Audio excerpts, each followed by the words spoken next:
ಆಡಳಿತ ಪಕ್ಷ ಅಧಿಕಾರಕ್ಕೆ ಬಂದ ನಂತರ ಯಾವುದೇ ಸಾಲ ಮನ್ನಾ ಕಾರ್ಯಕ್ರಮ ಕೈಗೊಂಡಿಲ್ಲ. ನಾನು ಮುಂಚೆನೆ ಹೇಳಿದೆ, ಬೆಳಿಬೇಕು, ಮಾರ್ಬೇಕು, ಅದೇ ದುಡ್ಡಲ್ಲಿ ದುಡಿಬೇಕು, ತಿನ್ಬೇಕು ಅನ್ನೋ ಪದ್ಧತಿ ಹೇಳಿದೆ. ನಮ್ಮ ಪಕ್ಷ ಯಾವತ್ತೂ ಸಾಲ ದುರುಪಯೋಗ ಆಗ್ತಾ ಇದೆ ಅಂತ ಇಲ್ಲ. ನಾವು ಎಲ್ಲಾ ಆಡಳಿತಾತ್ಮಕ ಅಧಿಕಾರಿಗಳಿಂದ ಲಗತ್ತಿಸಬೇಕಾದ ಪೂರ್ವ ದಾಖಲೆಗಳನ್ನೆಲ್ಲ ಪರಿಶೀಲಿಸಿ ವೆಲ್ಫೇರ್ ಡಿಪಾರ್ಟ್ಮೆಂಟ್ ಗೆ ಕಳಿಸಿ ಮತ್ತೆ ಸ್ಯಾಂಕ್ಷನ್ ಮಾಡೋ ಕಂದಾಯ ಅಧಿಕಾರಿ ಇಲಾಖೆಗೆಲ್ಲ ಸಿಗ್ನೇಚರ್ ಆಗಿ ಅಥರೈಸ್ ಆದ್ಮೇಲೆ ನಾವು ರೈತರಿಗೆ ಕೊಡ್ತಾ ಇರೋದು. ಮತ್ತೆ ಯಾವುದೇ ಉದ್ದೇಶದಿಂದ ಅವ್ರಿಗೆ ಯಾವುದೇ ನಾವು ಸಾಲ ದುರುಪಯೋಗ ಹಾಕಿಲ್ಲ, ದುರುಪಯೋಗ ಆಗಿಲ್ಲ. ಯಾವ್ದೋ ಲೆಕ್ಕದಾಗ ಒಂದು ಹೇಳೋದಾದ್ರೆ ಸತ್ತವರೆಲ್ಲ ದುರುಪಯೋಗ ಪಡಿಸ್ಕೊಂಡಿದ್ದಾರೆ ಅನ್ನೋ ಮಾತು ಬರ್ತದೆ. ದುರುಪಯೋಗ ಬೇಡ, ಖಂಡಿತ. ಮತ್ತೆ ಮುಂದಿನ ಪ್ರಶ್ನೆಗೆ ಹೋಗೋಣ. ಹೊಸೂರಿಗೆ ಅವಕಾಶ. ಎಲ್ಲರಿಗೂ ತೊಂದರೆ ಆಗ್ತಾ ಇದೆ. ಅಂದ್ರೆ 5,000 ರೂಪಾಯಿ ಮಿನಿಮಮ್ ಬ್ಯಾಲೆನ್ಸ್ ಇರ್ಬೇಕ್ರಿ. ಅದು ಬಡವರು ಎಲ್ಲರೂ ಅಷ್ಟು ಇಡಕ್ ಆಗೋದಿಲ್ಲ. ಇಲ್ಲ 5,000 ರೂಪಾಯಿ ಅಂತ ನಿಲ್ಲಲ್ಲ. ಸರಿ, ದಯವಿಟ್ಟು ಅವ್ರು ಕೇಳ್ತಾ ಇದ್ದಾರೆ 5,000 ಬ್ಯಾಂಕ್ ಬ್ಯಾಲೆನ್ಸ್ ಓಪನ್ ಮಾಡ್ಬೇಕಾದ್ರೆ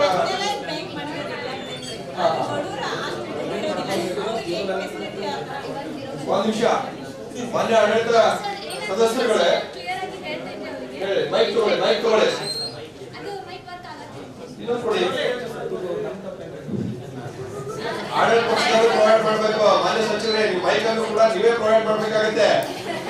ಯಾಕಂದ್ರೆ ಆಡಳಿತ ನಡೆಸೋದು ನೀವಿಲ್ಲಿ ಸರ್ಕಾರ ಇಲ್ರಿ.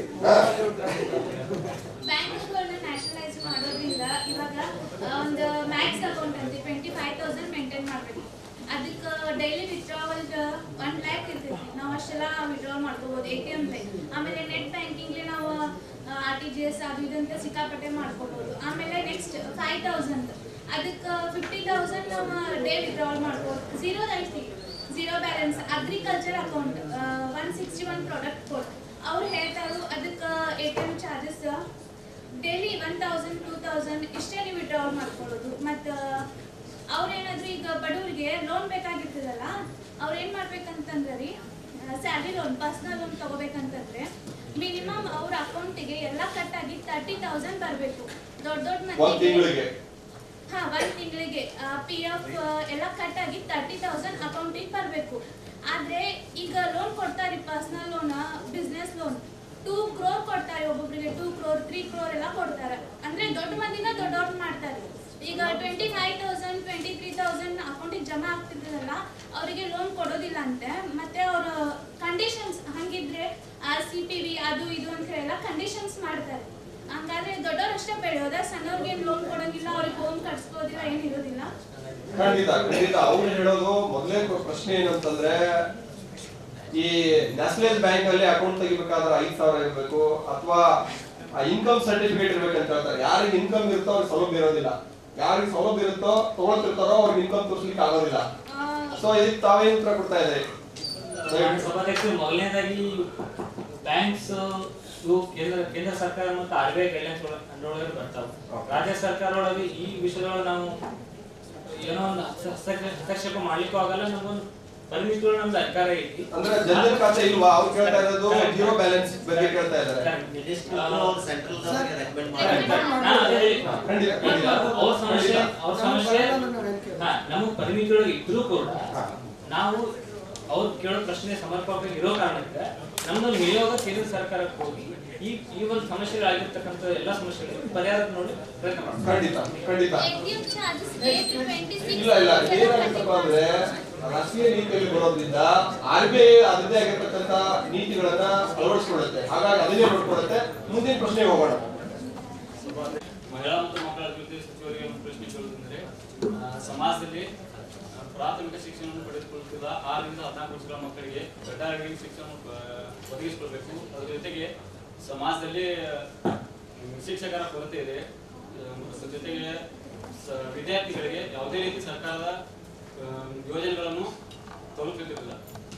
ಮೂಲಭೂತ ಹಕ್ಕಿದೆ ಪ್ರಶ್ನೆ ಮಾನ್ಯ ಶಿಕ್ಷಣ ಸಚಿವರು. ಈಗ ನೀವು ಇಲ್ಲಿ ನೋಡಿದಾಗೆ 6 ರಿಂದ 16 ವರ್ಷದವರಿಗೆ ಏನಿದೆ ಕಡ್ಡಾಯವಾಗಿ 14 ವರ್ಷದವರಿಗೆ ಏನಿದೆ ಅಲ್ಲ, ನಮ್ಮ ಸಂವಿಧಾನದಲ್ಲಿ ನಾವು ಹೇಳಿದ್ದೀವಿ ಆಲ್ರೆಡಿ ಏನಿದೆ ಅಲ್ಲ, 21 ಏಜಲ್ಲಿ ಎಜುಕೇಶನ್ ಅಲ್ಲಿ ಏನಿದೆ ಅಲ್ಲ ರೈಟ್ ಇದೆ, ಅಲ್ಲಿ ಏನಿದೆ ಕಡ್ಡಾಯವಾಗಿ ಏನಿದೆ ಅಲ್ಲ ನಾವು 6 ರಿಂದ 14 ವರ್ಷದ ಆನಂತರ ಇವಾಗ ನ್ಯಾಷನಲ್ ಎಜುಕೇಶನ್ ಪಾಲಿಸಿಯಲ್ಲಿ ನಾವು ನೋಡಲಾಗಿ ಅಲ್ಲಿ ಏನಿದೆ ನಾವು ಬೇರೆ ರೀತಿಯ ಎಜುಕೇಶನಲ್ ಪಾಲಿಸಿಗಳನ್ನ ಕೊಡ್ತಾ ಇದ್ವಿ, ಹೌದಾ?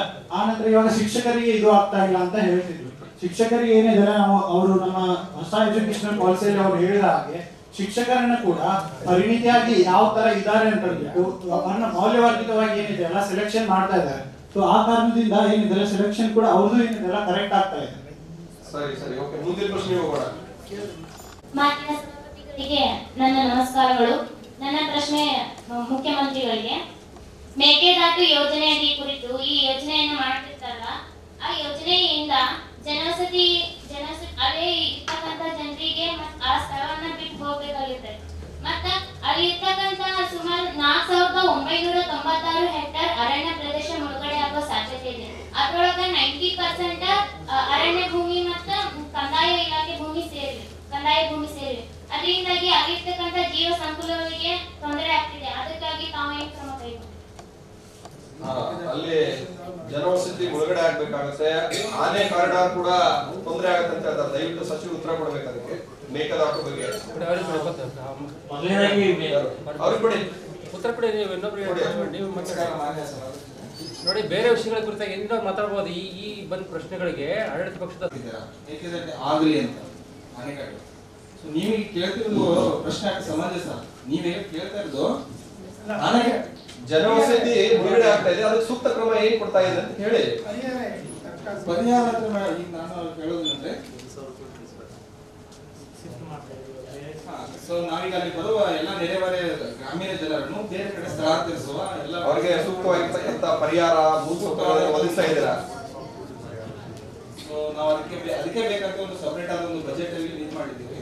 ಸೊ ಅವ್ರಿಗೆ ಬೇಕಾದ ವಸತಿ, ಆಮೇಲೆ ಅವ್ರಿಗೆ ಬೇಕಾದ ಮನೆ ಇದಕ್ಕಾಗಿ 1,000 ಕೋಟಿ ರೂಪಾಯಿನ ಸಪರೇಟ್ ಆಗಿ ಬಜೆಟ್ ನಲ್ಲಿ ತೆಗೆದಿಡಲಾಗಿದೆ. ಖಂಡಿತ ಖಂಡಿತ. ಅದಕ್ಕೆ ಬೇಕಾದಂತ ನಮ್ದೊಂದು ಕಮಿಟಿ ಇದೆ, ಅದರಲ್ಲಿ ನಾವು ಚೇಂಜ್ ಮಾಡ್ತೇವೆ ಬೇಕಾದ. ಓಕೆ, ಕುಡಿಯುವ ನೀರಿಗಾಗಿ ಇದನ್ನ ಮಾಡ್ತಾ ಇದ್ದಾರೆ. ಕೆಲವೊಂದ್ಸಾರಿ ಅನಿವಾರ್ಯ ಕೂಡ ಆಗುತ್ತೆ. ಮುಂದಿನ ಪ್ರಶ್ನೆ ಹೋಗೋಣ. ಈ ಹಿಂದಿನ ಸಾಲ ಕೊಡ್ತಕ್ಕಂಥ ಸದಸ್ಯರು ಕೂಡ ಹಾಸ್ಪಿಟಲ್ಸ್ ಇದೆ, ಬಟ್ ಫ್ರೀ ಟ್ರೀಟ್ಮೆಂಟ್ ಕೊಡ್ತಾ ಇರೋದು 176 ಹಾಸ್ಪಿಟಲ್ಸ್ ಮಾತ್ರ. ಬಟ್ ಹೆಸರಿಗೆ ಮಾತ್ರ ಹೇಳೋದು ಫ್ರೀ ಟ್ರೀಟ್ಮೆಂಟ್ ಕೊಡ್ತೀವಿ ಗೌರ್ಮೆಂಟ್ ಹಾಸ್ಪಿಟಲ್ ಅಂತ. ಹಿಂಗೇನಾದ್ರೂ ಮಿಡಲ್ ಕ್ಲಾಸ್ ಫ್ಯಾಮಿಲೀಸ್ ಮತ್ತೆ ಪುವರ್ ಫ್ಯಾಮಿಲೀಸ್ ಎಲ್ಲ ಪರಿಹಾರ ಯಾವಾಗ ಸಿಗುತ್ತೆ? ಖಂಡಿತ ಯಾವುದೇ ಗೌರ್ಮೆಂಟ್ ಹಾಸ್ಪಿಟಲ್ ದುಡ್ಡು ತೆಗೆದುಕೊಳ್ಳೋದಿಲ್ಲ. ಮೊನ್ನೆ ಸಚಿವರು ಇದಕ್ಕೆ ಉತ್ತರವನ್ನು ಕೊಡಬೇಕು. ಓವರ್ ಆಲ್ ಟ್ರೀಟ್ಮೆಂಟ್ ಸಿಗಲ್ಲ ಸರ್.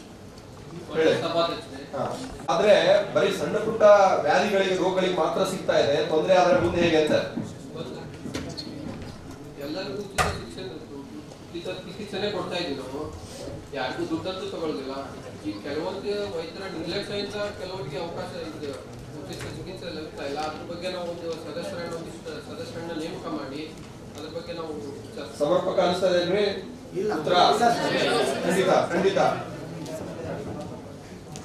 ಬರೀ ಹೆಸರಿಗೆ ಮಾತ್ರ ಇದೆ. ಏನಾದ್ರೂ ಸಂಚಾರಿ ಕ್ಲಿನಿಕ್ ಅಂತ ಒಂದು ವ್ಯವಸ್ಥೆ ಮಾಡಿದ್ದೀವಿ. ಯಾಕಂದ್ರೆ ಇದು ಏನಿದೆಯಲ್ಲ ಮನೆ ಕೆಲವೊಂದು ಏನಿದೆಯಲ್ಲ ಹಳ್ಳಿಗಳಲ್ಲಿ ಏನಿದೆಯಲ್ಲ ಹಾಸ್ಪಿಟಲ್ಗೆ ಹೋಗ್ಲಿಕ್ಕೆ ಆಗೋದಿಲ್ಲ. ಅವ್ರಿಗೆ ಏನಿದೆಯಲ್ಲ ಸಂಚಾರಿ ಕ್ಲಿನಿಕ್ ಅಂತ ಒಂದು ಮಾಡಿ ಏನಿದೆಯಲ್ಲ ಅವ್ರನ್ನ ಎಲ್ಲಿದ್ದಾರೋ ಅಲ್ಲಿ ಹೋಗಿ ಕ್ಲಿನಿಕ್ ಅವ್ರನ್ನ ವ್ಯವಸ್ಥೆ ಮಾಡಿ ಆನಂತರ ಅವರಿಗೆ ಇದು ಆಗುವ ಹಾಗೆ ಏನಿದೆಯಲ್ಲ ಇಲ್ಲಿ ಮಾಡ್ತಾ ಇದ್ದೀವಿ. ಓಕೆ, ದಿಲ್ಲಿ ಮಾದರಿ ಮೊಹಲ್ಲಾ ಕ್ಲಿನಿಕ್ ಪ್ರಾರಂಭಿಸ್ತಾರೆ. ದಯವಿಟ್ಟು ಮಾತಾಡಬೇಡಿ. ಕರ್ನಾಟಕದಲ್ಲಿ ಪ್ರತಿ ವಾರ್ಡ್ಗೆ ಮೊಹಲ್ಲಾ ಕ್ಲಿನಿಕ್ ಅಂತ ಪ್ರಾರಂಭಿಸ್ತಾ ಇದ್ವಿ. ಅದೇ ತರ ಬೆಳಗಾವಿನಲ್ಲಿ ಕಿದ್ವಾಯ್ ಕ್ಯಾನ್ಸರ್ ಹಾಸ್ಪಿಟಲ್ ಒಂದು 50 ಕೋಟಿ ವೆಚ್ಚದಲ್ಲಿ ಮಾಡ್ತಾ ಇದ್ವಿ ಸರ್ಕಾರ ವತಿಯಿಂದ. ಹುಬ್ಳಿಯಲ್ಲಿ ಹೃದಯ ಸಂಬಂಧಪಟ್ಟಿದ ಹಾಸ್ಪಿಟಲ್ ಒಂದು, ಜಯದೇವ್ ಹಾಸ್ಪಿಟಲ್ ಒಂದು 250 ಕೋಟಿಯಲ್ಲಿ ಮಾಡ್ತಾ ಇದ್ವಿ. ಇನ್ನೂ ಹೆಚ್ಚಿನ ಪ್ರಮಾಣದಲ್ಲಿ ಸರ್ಕಾರ ಮಾಡಲಿಕ್ಕೆ ಪ್ರಯತ್ನ ಮಾಡ್ತೀವಿ. ಬಜೆಟ್ ಅಲ್ಲಿ ಮಂಡನೆ ಮಾಡಿದ್ರು. ಯಾವ ಇಲಾಖೆಯಲ್ಲಿ? ಆರೋಗ್ಯ ಇಲಾಖೆಯಲ್ಲಿ ಹೇಳಿದ್ರು. ಬಟ್ ಅಲ್ಲಿ ಹುದ್ದೆಗಳನ್ನ ಭರ್ತಿ ಮಾಡಿದ್ದು ಕೇವಲ 6,000 ಮಾತ್ರ. ನನ್ನ ಹತ್ರ ಇರೋ ಇನ್ಫಾರ್ಮೇಶನ್ ಪ್ರಕಾರ ಕೇವಲ 6,000 ಮಾತ್ರ ಇದು ಮಾಡಿದ್ದಾರೆ. ಬಟ್ ಇವ್ರು ಬಡವರಿಗೆ ಆರೋಗ್ಯನ ಯಾವ ರೀತಿಯಾಗಿ ಕೊಡ್ತಾರೆ ಅಂತ. ಖಂಡಿತ. ಅಂದ್ರೆ ತಾವು 6,000 ಒಂದು ವೈದ್ಯರನ್ನ ಇಟ್ಕೊಂಡು ಇಡೀ ಕರ್ನಾಟಕಕ್ಕೆ ಹೇಗೆ ಇವರು ಉಚಿತ ಒಂದು ಟ್ರೀಟ್ಮೆಂಟ್ ಕೊಡ್ತಾರೆ ಅಂತ ನನ್ನ ಪ್ರಶ್ನೆ. ಖಂಡಿತ. ಈಗಾಗಲೇ ಕಾಂಟ್ರಾಕ್ಟ್ ಪದ್ಧತಿಯಲ್ಲಿ ವೈದ್ಯರನ್ನ ಈ ಹೋದ ತಿಂಗಳಲ್ಲಿ ಪ್ರಮೋಟ್ ಪ್ರಮಾಣದಲ್ಲಿ ಮಾಡ್ಕೊಳ್ತಾ ಇದ್ದೀವಿ. ಈ ಕರೋನಾ ವತಿಯಿಂದ ಯಾವುದೇ ಕಾರ್ಯಕ್ರಮ ನಮ್ಮ ರಾಜ್ಯದಲ್ಲಿ ಅಷ್ಟೇ ಅಲ್ಲ, ಇಡೀ ದೇಶದಲ್ಲಿ ಯಾವುದು ಪ್ರಪಂಚದಾದ್ಯಂತ ಯಾವುದು ಕಾರ್ಯಕ್ರಮಗಳು ಸೂಕ್ತವಾಗಿ ಆಡಳಿತಾತ್ಮಕವಾಗಿ ನಡೆಯಲಿಲ್ಲ. ಯಾಕಂದ್ರೆ ಫೋಕಸ್ ಪೂರ ಕರೋನಾ ನಿಯಂತ್ರಣ ಬಗ್ಗೆ ಇತ್ತು. ಸೊ ಹಾಗಾಗಿ ಇದನ್ನು ಸೂಕ್ತವಾಗಿ ಸಾಧ್ಯಷ್ಟು ತೊಂದರೆಯಲ್ಲಿ ಮುಂದಿನ ದಿನಗಳಲ್ಲಿ ಮಾಡಿ. ಬರೀ ಇದರಲ್ಲಿ ನಾವು ಹೇಳೋದು ಬೇಡ. ದಯವಿಟ್ಟು ಮುಂದಿನ ದಿನಗಳಲ್ಲಿ ಅದನ್ನು ಪೂರ್ತಿಗೊಳಿಸಿ ದಯವಿಟ್ಟು. ಆದ್ಮೇಲೆ ಪ್ರತಿಪಕ್ಷಗಳು ಅವರು ಸ್ವಲ್ಪ ಚೆನ್ನಾಗಿ ಕೇಳ್ಕೊಳ್ಳಿ. ಈಗ ನೀವು ಹೊಸ ಪಕ್ಷದವರು ಈ ರಾಜ್ಯದಲ್ಲಿ, ನಾವು ಹೊಸದಾಗಿ ಬಂದ್ವಿ, ನೀವು ಹೊಸದಾಗಿ ಬಂದ್ವಿ. ನಮ್ಮ ಒಂದು ವಿನಂತಿ ಏನಂದ್ರೆ ಹೀಗೆ ಹಿಂದೆ ಇದ್ದಿದ್ದ ಕೆಲವೊಂದು ವಿಚಾರಗಳನ್ನ ನಾವು ಎರಡೂ ಪಕ್ಷದವರು ಸೇರಿಕೊಂಡು ಕೆಲವೊಂದು ವಿನೂತ್ನವಾದ ಅಭಿವೃದ್ಧಿಯನ್ನು ರಾಜ್ಯದಲ್ಲೇ ಮಾಡ್ಲಿಕ್ಕೆ ಪ್ರಯತ್ನ ಬಯಸ್ತಾ ಇದ್ವಿ. ಅದಕ್ಕೆ ನಿಮ್ಮ ಸಹಕಾರ ಬೇಕು. ಅದರಲ್ಲಿ ನಮ್ಮ ಉದ್ದೇಶ ಹೇಳ್ತಾ ಇದ್ವಿ, ಕೆಲವೊಂದು ವಿಷಯಗಳ ಬಗ್ಗೆ ನೀವು ನಿಮ್ಮ ಬೆಂಬಲ ಇದ್ರೇನೆ ಹೆಗಲು ಕೊಟ್ರೇನೆ ಸಾಧ್ಯ ಆಗ್ತದೆ. ರಾಜ್ಯವನ್ನು ಸರ್ವತ್ವವನ್ನು ಈಗ ಹಿಂದಿನ ಪಕ್ಷಗಳು ಅವ್ರು ಹಿಂಗ್ ಮಾಡಿದ್ದಾರೆ ಇವ್ರು ಹಿಂಗ್ ಮಾಡಿದಾರೆ ಅಂತ ಬದಲಿ ನಾವು 2 ಮಂದಿ ಹೊಸಬ್ರು ಬಂದಿದ್ವಿ ರಾಜ್ಯಕ್ಕೆ. ನಮ್ಮ ಪ್ರತಿಪಾದನೆ ಏನಂದ್ರೆ ಇಲ್ಲಿ ಕೆಲವೊಂದು ಈಗ ಈ ಪುಕ್ಷಟ್ಟಿಗಳೇನು ಅದಾವಲ್ಲ ರಾಜ್ಯದಲ್ಲಿ, ಪುಕ್ಷಟ್ಟಿಗಳನ್ನು ನೀವು ಅದನ್ನು ನಾವು ಬೆಂಬಲಿಸೋದು ಬೇಡ, ನೀವು ಬೆಂಬಲಿಸಬೇಡ. ಜನರಿಗೆ ನಾವು ಒಳ್ಳೆ ಸಂದೇಶ ಕೊಟ್ಟಂಗೆ ಆಗ್ತದೆ. ಅದೇ ತರ ಈ ರಿಸರ್ವೇಶನ್ ಬಗ್ಗೆ ನೀವು ತಟಸ್ಥವಾಗಿ ಉಳಿಬೇಕು, ನಾವು ತಟಸ್ಥವಾಗಿ ಉಳಿದು ಯಾರು ಅರ್ಹ ಫಲಾನುಭವಿಗಳಿದಾರಲ್ಲ ಅವ್ರು ಕೊಡೋದು ಪ್ರಯತ್ನ ಮಾಡೋಣ. ಅಲ್ಲಿ ಜಾತಿ ಬೇಡ, ನೀವು ಜಾತಿ ತರಬೇಡ್ರಿ, ನಾವು ಜಾತಿ ತರೋದು ಬೇಡ. ಒಂದು ಸಾಮಾಜಿಕವಾಗಿ ಆರ್ಥಿಕವಾಗಿ ಎಲ್ಲಾ ರೀತಿಯಿಂದ ಕೂಡ ಅವರನ್ನ ನಾವು ನೀವು ಸಮಾನತೆ ತರಬೇಕಾಗುತ್ತೆ. ಅದಕ್ಕೆ ಪ್ರಭುತ್ವ ಗೆಲ್ಲಬೇಕಂದ್ರೆ ಅದಕ್ಕೂ ಪ್ರತಿಪಕ್ಷದ ಬೆಂಬಲ ಸಾಕಷ್ಟು ಬೇಕು.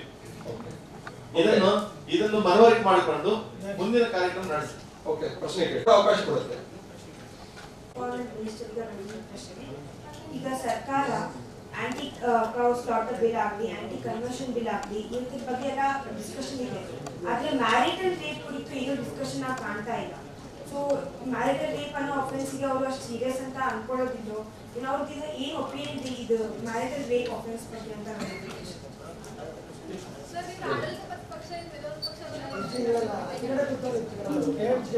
ಇಲ್ಲ ಅವ್ರಿಗೂ ಕೂಡ ಇಲ್ಲ ನಮ್ಮ ಸಮಸ್ಯೆಗಳನ್ನ ಹಂಚ್ಕೊಳ್ಳಿಕ್ಕೆ ಇಲ್ಲ ಕೇಳಿ ದಯವಿಟ್ಟು ಕೇಳಿ. ಸಮಸ್ಯೆಯನ್ನ ಎಲ್ಲರೂ ಕೂಡ ಹಂಚ್ಕೊಳ್ಬಹುದು. ಸಮಸ್ಯೆ ನಿಮ್ದೇ ಆಗಿರ್ಬೇಕಂತಿಲ್ಲ, ಅವ್ರದ್ದು ಕೂಡ ಸಮಸ್ಯೆ ಆಗಿರ್ಬಹುದು. ಅದ್ರ ಬಗ್ಗೆ ನೀವು ಅವರನ್ನ ಗಮನಿಸಬೇಕಾಗುತ್ತೆ. ಅದ ಹೇಳೋದಂತ ನೀವು ಕೇಳೋತ್ತೆ, ಅವ್ರ ಸಮಸ್ಯೆನ ವ್ಯಕ್ತಪಡಿಸಲಿ ಬಂದಿಗೆ ಅದು ನಿಮ್ಗೆ ಪ್ಲಸ್ ಪಾಯಿಂಟ್ ಆಗುತ್ತೆ. ದಯವಿಟ್ಟು ಅವ್ರ ಪ್ರಶ್ನೆ ಕೇಳಿದ್ರೆ ನಿಮ್ಗೆ ಪ್ಲಸ್ ಪಾಯಿಂಟ್ ಆಗುತ್ತೆ. ಮುಖ್ಯಮಂತ್ರಿಗಳೇ, ಆ ಸಮಸ್ಯೆಯನ್ನ ನಿಮ್ಮ ಜನಪ್ರತಿನಿಧಿಗಳೇ, ನಿಮ್ಮ ಸ್ವಪಕ್ಷವರೇ ಅರ್ಥ ಇದ್ದಾರೆ. ದಯವಿಟ್ಟು ಸಮಸ್ಯೆ ಕೇಳಿದವರು ಆಡಳಿತ ಪಕ್ಷದವರು, ಸಮಸ್ಯೆ ಕೇಳಿದವರು ವಿರೋಧ ಪಕ್ಷದವರು ಅನ್ನೋಕ್ಕಿಂತ ಹೆಚ್ಚಾಗಿ ಸಮಸ್ಯೆ ಜನರದೇ. ಅದಕ್ಕೆ ನಾವು ಸರಿಯಾದ ಉತ್ತರ ಕೊಡ್ತೀವಿ. ಸೊ ಅದಕ್ಕೆ ಒಂದು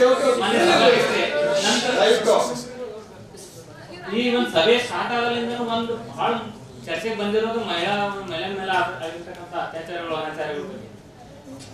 ಇದಕ್ಕೆ ನಾವೆಲ್ಲರೂ ತಲೆ ತಗ್ಗಿಸಬೇಕು. ಖಂಡಿತ. ಯಾಕಂದ್ರೆ ಯಾರ ಮೇಲೂ ಅತ್ಯಾಚಾರ ಆಗಲಿ ಅನಾಚಾರಗಳು ಆಗ್ಬಾರ್ದು.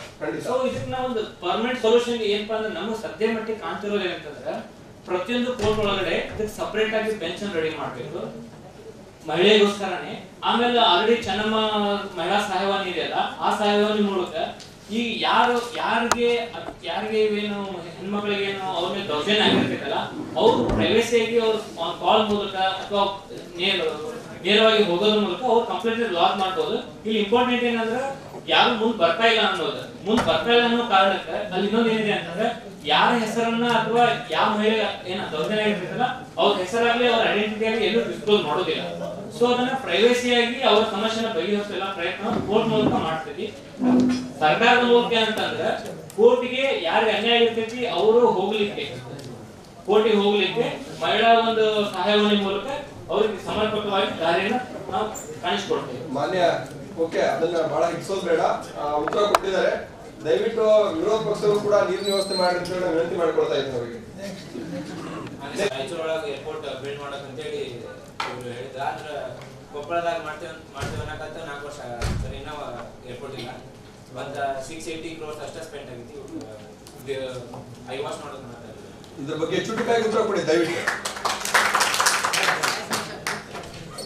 ವಿಮಾನಯಾನ ಇಲಾಖೆ ಸರ್ಕಾರ ಬರ್ತೈತಿ. ಇವ್ರಿಗೆ ನಾ ಹೇಳೋದಿಷ್ಟ, ಶೀಘ್ರವಾಗಿ ವಿಮಾನ ನಿಲ್ದಾಣವನ್ನು ಸ್ಥಾಪನೆ ಮಾಡಲಿಕ್ಕೆ ಎಲ್ಲಾ ಕ್ರಮ ಕೈಗೊಳ್ತೀವಿ. ಜೊತೆಗೆ ಕೇಂದ್ರ ಸರ್ಕಾರಕ್ಕೂ ನಾವು ಈ ಮೂಲಕ ಮನವಿ ಮಾಡಿಕೊಂಡು ಮತ್ತೆ ನೇರವಾಗಿ ಪತ್ರ ಬರೆಯೋದ್ರ ಮೂಲಕ ಈ ಒಂದು ಸಮಸ್ಯೆ ಬಗೆಹರಿಸಿ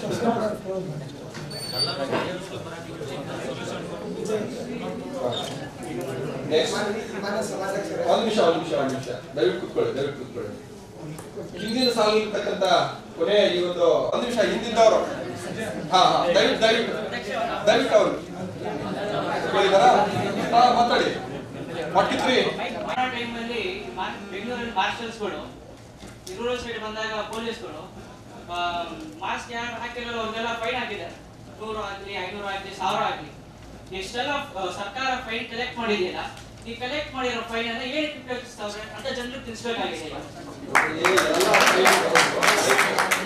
ಬಹಳ ಪ್ರಶ್ನೆಗೆ ಉತ್ತರ ಕೊಡಿ.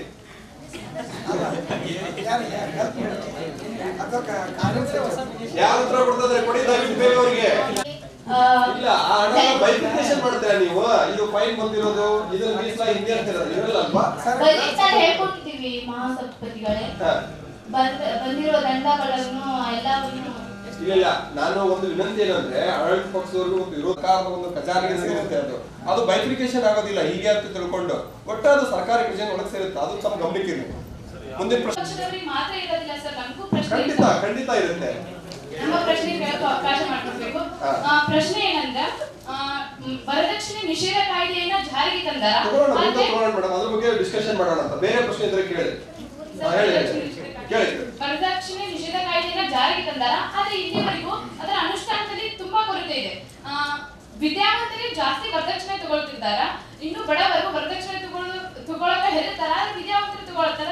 ಈ ಮನೋಭಾವದ ಕಾರಣ ಏನು? ಇದಕ್ಕೆ ಅಂದ್ರೆ ಆಡಳಿತ ಸಚಿವರು ಉತ್ತರವನ್ನು ಕೊಡ್ತಾರೆ. ಸರಿ ಮಾನ್ಯ ಸಭಾಪತಿಗಳೇ, ವರದಕ್ಷಿಣೆ ತಗೊಳ್ತಿದ್ದಾರೆ ಕೊಡ್ತಿದ್ದಾರೆ ಅನ್ನೋದು ಅದಕ್ಕಾಗಿ ವರದಕ್ಷಿಣೆ ಡೌರಿ ಪ್ರೊಹಿಬಿಷನ್ ಆಫೀಸರ್ ಅಂತ ನೇಮಕ. ನಿಮಗೇನಾದ್ರೂ ಪರ್ಸೆಂಟೇಜ್ ಬರ್ತಾ ಇದೆ ಅದರಲ್ಲಿ ವರದಕ್ಷಿಣೆಗೆ? ಪರ್ಸೆಂಟೇಜ್ ಅನ್ನೋ ಪ್ರಶ್ನೆಗಿಂತ ಇಲ್ಲಿ ಡೌರಿ ಪ್ರೊಹಿಬಿಷನ್ ಆಫೀಸರ್ ಅನ್ನು ನೇಮಕ ಮಾಡಿದ್ದೀವಿ. ಯಾವುದೇ ವ್ಯಕ್ತಿ ಕಂಪ್ಲೇಂಟ್ ಅನ್ನ ರಿಜಿಸ್ಟರ್ ಮಾಡದೇ ಇದ್ರು ಡೌರಿ ಪ್ರೊಹಿಬಿಷನ್ ಆಫೀಸರ್ ಕಂಪ್ಲೇಂಟ್ ಅನ್ನ ರಿಜಿಸ್ಟರ್ ಮಾಡಿ ಕೇಸನ್ನು ಹಾಕ್ಬೋದು, ಅದ್ರ ತಕ್ಕ ಪನಿಷ್ಮೆಂಟ್ ಅನ್ನು ಮಾಡ್ಬೋದು. ಇದು ಎಲ್ಲಿ ಹೋಗ್ಬೇಕು? ಕೊಡೋ ವರದಕ್ಷಿಣೆ ಶಾಂತತೆಯನ್ನು ಕಾಪಾಡಬೇಕು. ವರದಕ್ಷಿಣೆ ಕೊಡೋ ಹುಡುಗನ ಕಡೆಯಿಂದ, ವರದಕ್ಷಿಣೆ ತಗೊಳ್ಳೋ ಹುಡುಗಿ ಕಡೆಯಿಂದ ಇವರು ಉಲ್ಟಾನ ಹಾಕ್ಬೋದು. ಅವ್ರು ಕೊಡ್ಬೋದು, ಇವರು ತಗೋಬಹುದು. ವರದಕ್ಷಿಣೆ ಹುಡುಗಿ ತೆಗೆದುಕೊಳ್ತಾರ.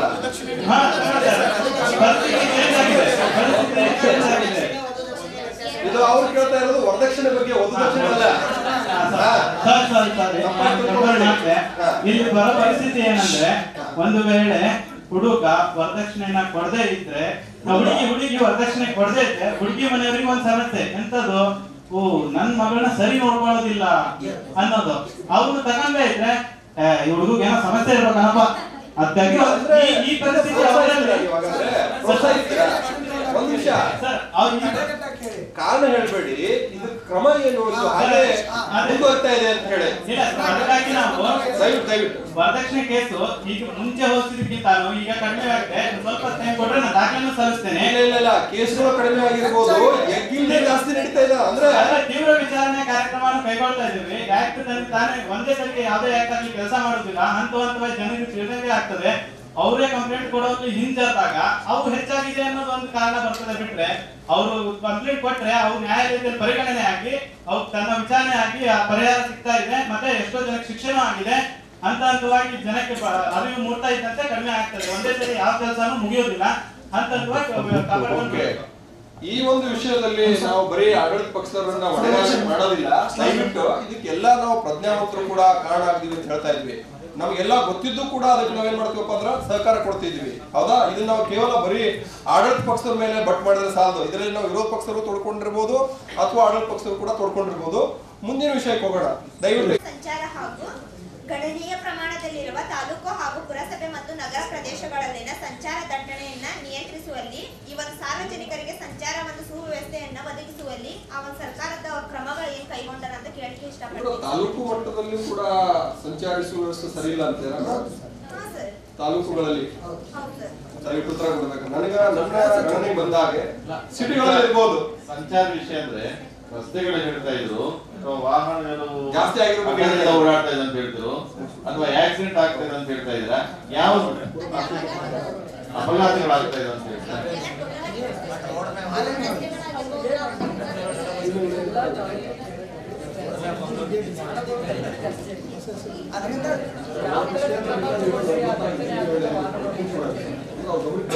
ಅದಕ್ಕೆ ಈಗ ಒಂದು ಕೇಳಿದ ಪ್ರಶ್ನೆಗೆ ವಾಹನಗಳ ದಟ್ಟಣೆ ಕಡಿಮೆ ಮಾಡುವ ಸಲುವಾಗಿ ಈಗ ಕೇಂದ್ರ ಸರ್ಕಾರದಿಂದ ಒಂದು ದಯವಿಟ್ಟು ಶಾಂತತೆಯನ್ನು ಕಾಪಾಡಬೇಕು ಕಾನೂನು ಬಂದಿದೆ. ಒಂದು ಹಳೆ ವಾಹನಗಳು ಕುದುರೆಗೆ ಹಾಕೋದು ಒಂದು ಇದು ಬಂದಿದೆ, ಸ್ಕೀಮ್ ಬಂದಿದೆ. ಅದೇ ತರ ಒಂದರ ಸ್ಟೇಟ್ ನಲ್ಲಿ ಇನ್ನೂ ಸ್ವಲ್ಪ ಅದರಲ್ಲಿ ಯಾವ್ದನ್ನ ಸ್ವಲ್ಪ ನಮಗೆ ಇನ್ನೂ ಬಿಗಿ ಮಾಡ್ಲಿಕ್ಕೆ ಅನುಕೂಲ ಇದ್ರೆ ಇನ್ನಷ್ಟು ಬಿಗಿ ಮಾಡಿ ಇವ್ರಿಗಿರೋ ತೊಂದರೆಗಳನ್ನ ನೀವು ಡೈಲಿ ತರ ಏನಾದ್ರು ತರ್ತಾ ಇದ್ದೀರಾ? ಇವತ್ತು ಆರ್ಡ್ ನಂಬರ್ ಇನ್ನೊಂದು ಸೇಮ್ ನಂಬರ್ ತರ ಏನಾದ್ರು ಯಾವ್ದು ಅಂದ್ರೆ ಈಗ ಸದ್ಯದ ಮಟ್ಟಿಗೆ ನಮ್ಮ ರಾಜ್ಯದಲ್ಲಿ ಆ ಪರಿ ಏನು ಅವಶ್ಯಕತೆ ಇಲ್ಲ. ದಿಲ್ಲಿ ವಾತಾವರಣ ಬೇರೆ, ಯಾಕಂದ್ರೆ ಅಲ್ಲಿ ದಿಲ್ಲಿ ವಾತಾವರಣ ಪೊಲ್ಯೂಷನ್ ವೆಹಿಕಲ್ ಅನ್ನೋದಕ್ಕಂತೂ ದಿಲ್ಲಿ ಹೊರವಲಯದಲ್ಲಿ ಏನ್ ಕಸ ಸುಡ್ತಾರಲ್ಲ, ಭತ್ತಕ್ಕೆ ಸಂಬಂಧಪಟ್ಟಿದ್ದು ಗೋಧಿಗೆ ಸಂಬಂಧಪಟ್ಟಿದ್ದು ಹುಲ್ಲು ಸುಡ್ತಾರಲ್ಲಿ, ಸೊ ಅದರಿಂದ ಹೆಚ್ಚಿಗೆ ಪೊಲ್ಯೂಷನ್ ಆಗ್ತಾ ಇದೆ. ಸೊ ಅಲ್ಲಿ ಲೋಕಲ್ ಸರ್ಕಮ್ಸ್ಟಾನ್ಸಸ್ ಪ್ರಾಬ್ಲಮ್ಸ್ ಬೇರೆ. ನಮ್ಮಲ್ಲಿ ಆತರ ಏನಿಲ್ಲ, ಅಷ್ಟು ಪ್ರಮಾಣದಲ್ಲಿ ಇಲ್ಲ.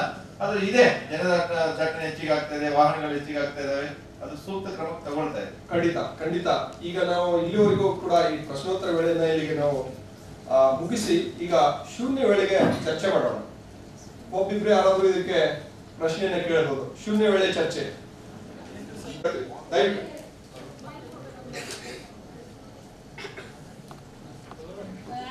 ಕರ್ನಾಟಕ ಏನಿದೆ ಅಂದ್ರೆ it is university, it is in diversity, unity in diversity, ಎಲ್ಲರೂ ಕೂಡಿರ್ತಾರೆ ಅಂತ. ಆದ್ರೆ ಏನ್ ಅನ್ಫಾರ್ಚುನೇಟ್ಲಿ ಏನಾಗುತ್ತೆ, ಶಿವಮೊಗ್ಗ ಒಳಗ ಒಂದು ಮರ್ಡರ್ ಆಗಿದೆ, Harsha. So it has been panic whole of the country, ಸ್ಟೇಟ್ಗೂ ಪ್ಯಾನಿಕ್, ಸ್ಟೇಟ್ ಅದು ಬಹಳ ಪ್ಯಾನಿಕ್ ಆಗಿದೆ ಸರ್. ಆಮೇಲೆ it is very shameful for the state itself, in the country as well as out of the country. It is discussed in the international corridor. So please ನಾ ಏನ್ request ಮಾಡ್ಬೋದ್ರೆ ಅಂತದ್ದು ಏನು ನಡಿಬಾರ್ದು. ಅದಕ್ಕೆ state ಏನು government ಇದೆ ಅದಕ್ಕೆ ಏನು ಇದು ತಗೋಬೇಕು, ಸ್ಟೆಪ್ಸ್ ತಗೋಬೇಕು.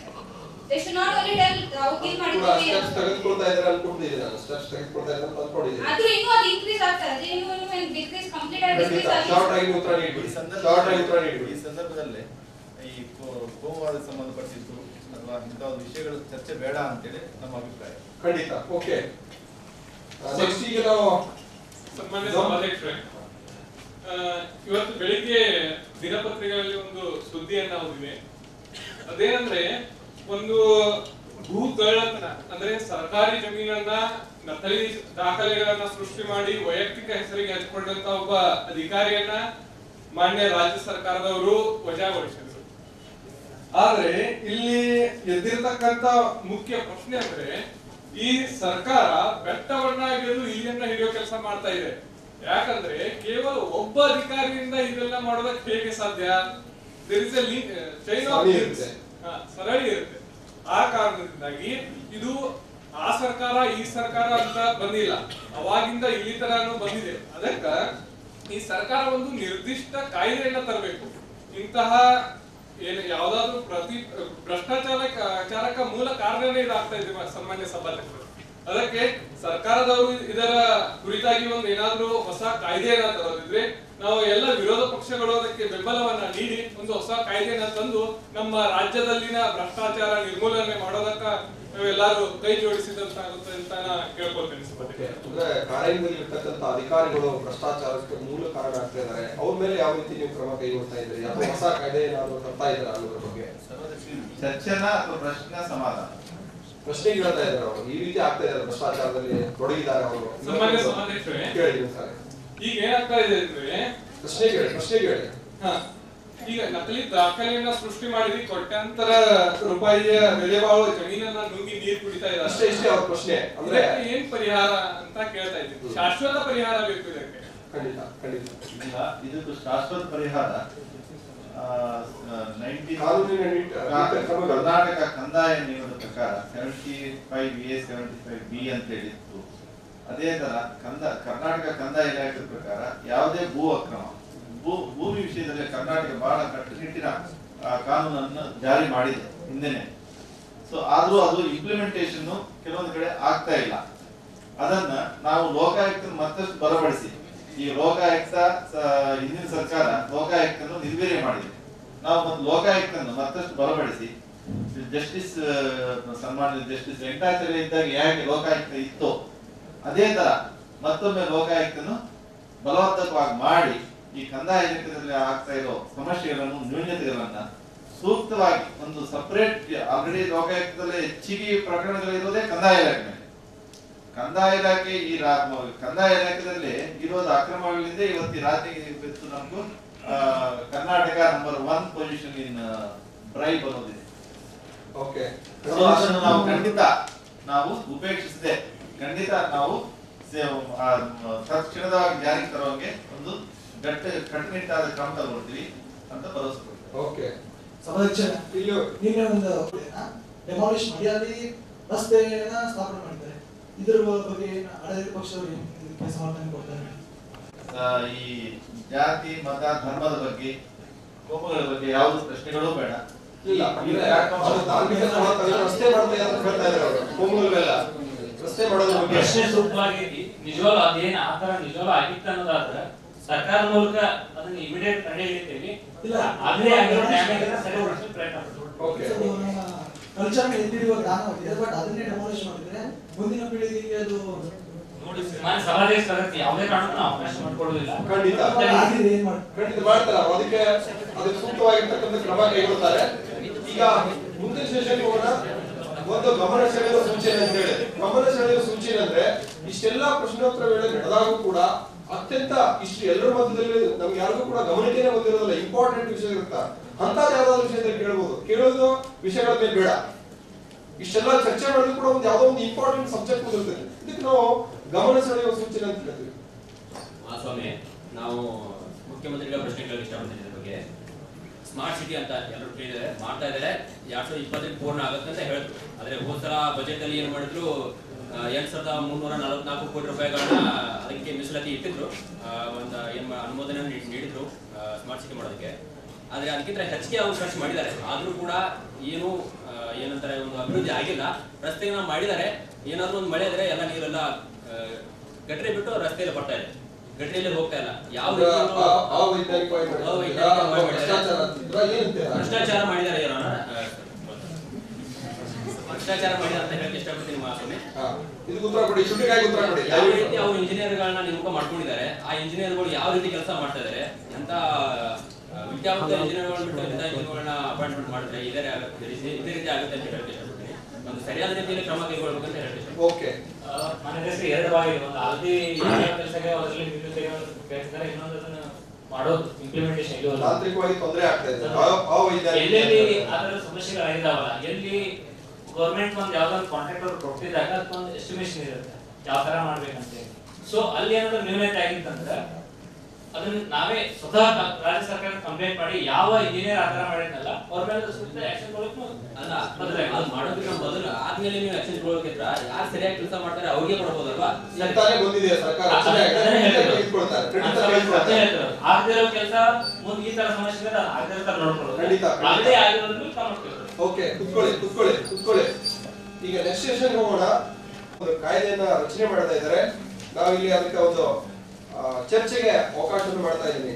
ಬಾಲ್ಯ ವಿವಾಹ ನಿಷೇಧ ಕಾಯ್ದೆಯನ್ನ ಅವರು ಈ ಒಂದು ನಾನು ಚರ್ಚೆಗೆ ಅವಕಾಶವನ್ನು ಕೊಡ್ತಾ ಇದ್ದೀನಿ. ಬಾಲ್ಯ ವಿವಾಹ ನಿಷೇಧ ಕಾಯ್ದೆ ದಯವಿಟ್ಟು ಆ ಪತ್ರಿಕೆಯನ್ನು ಎಲ್ಲರಿಗೂ ಕೊಟ್ಟಿದ್ದಾರಲ್ಲ. ನೋಡಿ, ಸರ್ಕಾರ ವಿಧೇಯಕ ಮಂಡಿಸಬೇಕು, ಅದ್ರ ಪರವಾಗಿ ಹೇಳಿ ಓಟ್ ಕೇಳಬೇಕು. ದಯವಿಟ್ಟು ಮಂಡನೆ ಮಾಡಬೇಕು. ಯಾಕೆ ಈ ಶಾಸನ ತರ್ತಾ ಇದ್ದೀರಾ? ಈ ಕಾಯ್ದೆ ಉದ್ದೇಶ ಏನು, ತರುವಂತದ್ದು ಯಾಕೆ, ಏನೆಲ್ಲ ಪರಿಣಾಮ ಆಗುತ್ತೆ, ಯಾವ್ದೆಲ್ಲ ಪರಿಹಾರ ಸಿಗುತ್ತೆ ಅಂತ ತಿಳ್ಕೊಂಡು ಯಾವ ಸಚಿವರು ಇದನ್ನು ಮಂಡನೆ ಮಾಡ್ತಾ ಇದ್ದಾರೆ? ಯಾರಾದ್ರೂ ಮಾಡಿ.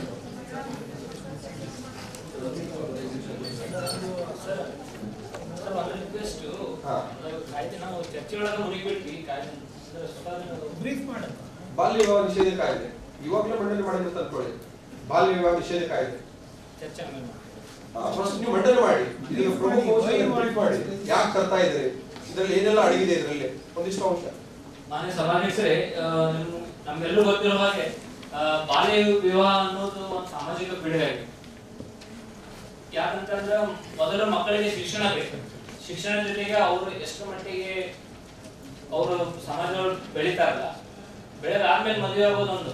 ಅವ್ರ ಬಾಲ್ಯದಲ್ಲಿ ಮದುವೆ ಆತಂದ್ರೆ ಅವ್ರು ಸಂಪೂರ್ಣ ಸಾಮಾಜಿಕವಾಗಿ ಎಲ್ಲ ಒಂದು ಸೌಲಭ್ಯಗಳನ್ನು ವಂಚಿತರಾಗ್ತಾರೆ. ಅವ್ರಿಗೆ ಸಾಮಾಜಿಕ ಜ್ಞಾನವೂ ಇರೋದಿಲ್ಲ.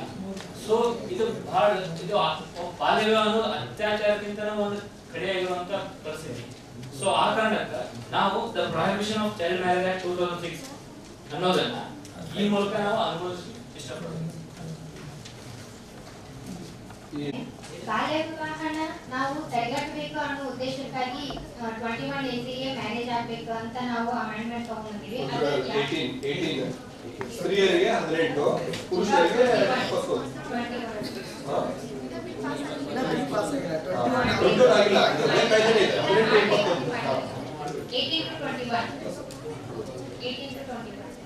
ಅದಕ್ಕಿಂತ ಒಳಗ ಮದ್ವೆ ಆದ್ರೆ ಚೈಲ್ಡ್ ಮ್ಯಾರೇಜ್ ಅಂತ ನಾವು ಇದನ್ನ ಮಾಡಾಂತೀವಿ, ಕನ್ಸಿಡರ್ ಮಾಡಾಂತೀವಿ. ಯಾಕಂದ್ರ ಅವರಿಗೆ ಇನ್ನು ಪ್ರಬುದ್ಧತೆ ಬೆಳೆದಿರಂಗಿಲ್ಲ, ಮಾನಸಿಕವಾಗಿನೂ ಬೆಳೆದಿರಂಗಿಲ್ಲ, ದೈಹಿಕವಾಗಿನೂ ಬೆಳೆದಿರಂಗಿಲ್ಲ. ಅವರಿಗೆ ನಾವ್ ಏನ್ ಮಾಡಾಂತೀವಿ ಆಕ್ಚುಲ್ ಆಗಿ ಅನ್ನೋದು ಪ್ರಜ್ಞೆ ಇರಂಗಿಲ್ಲ.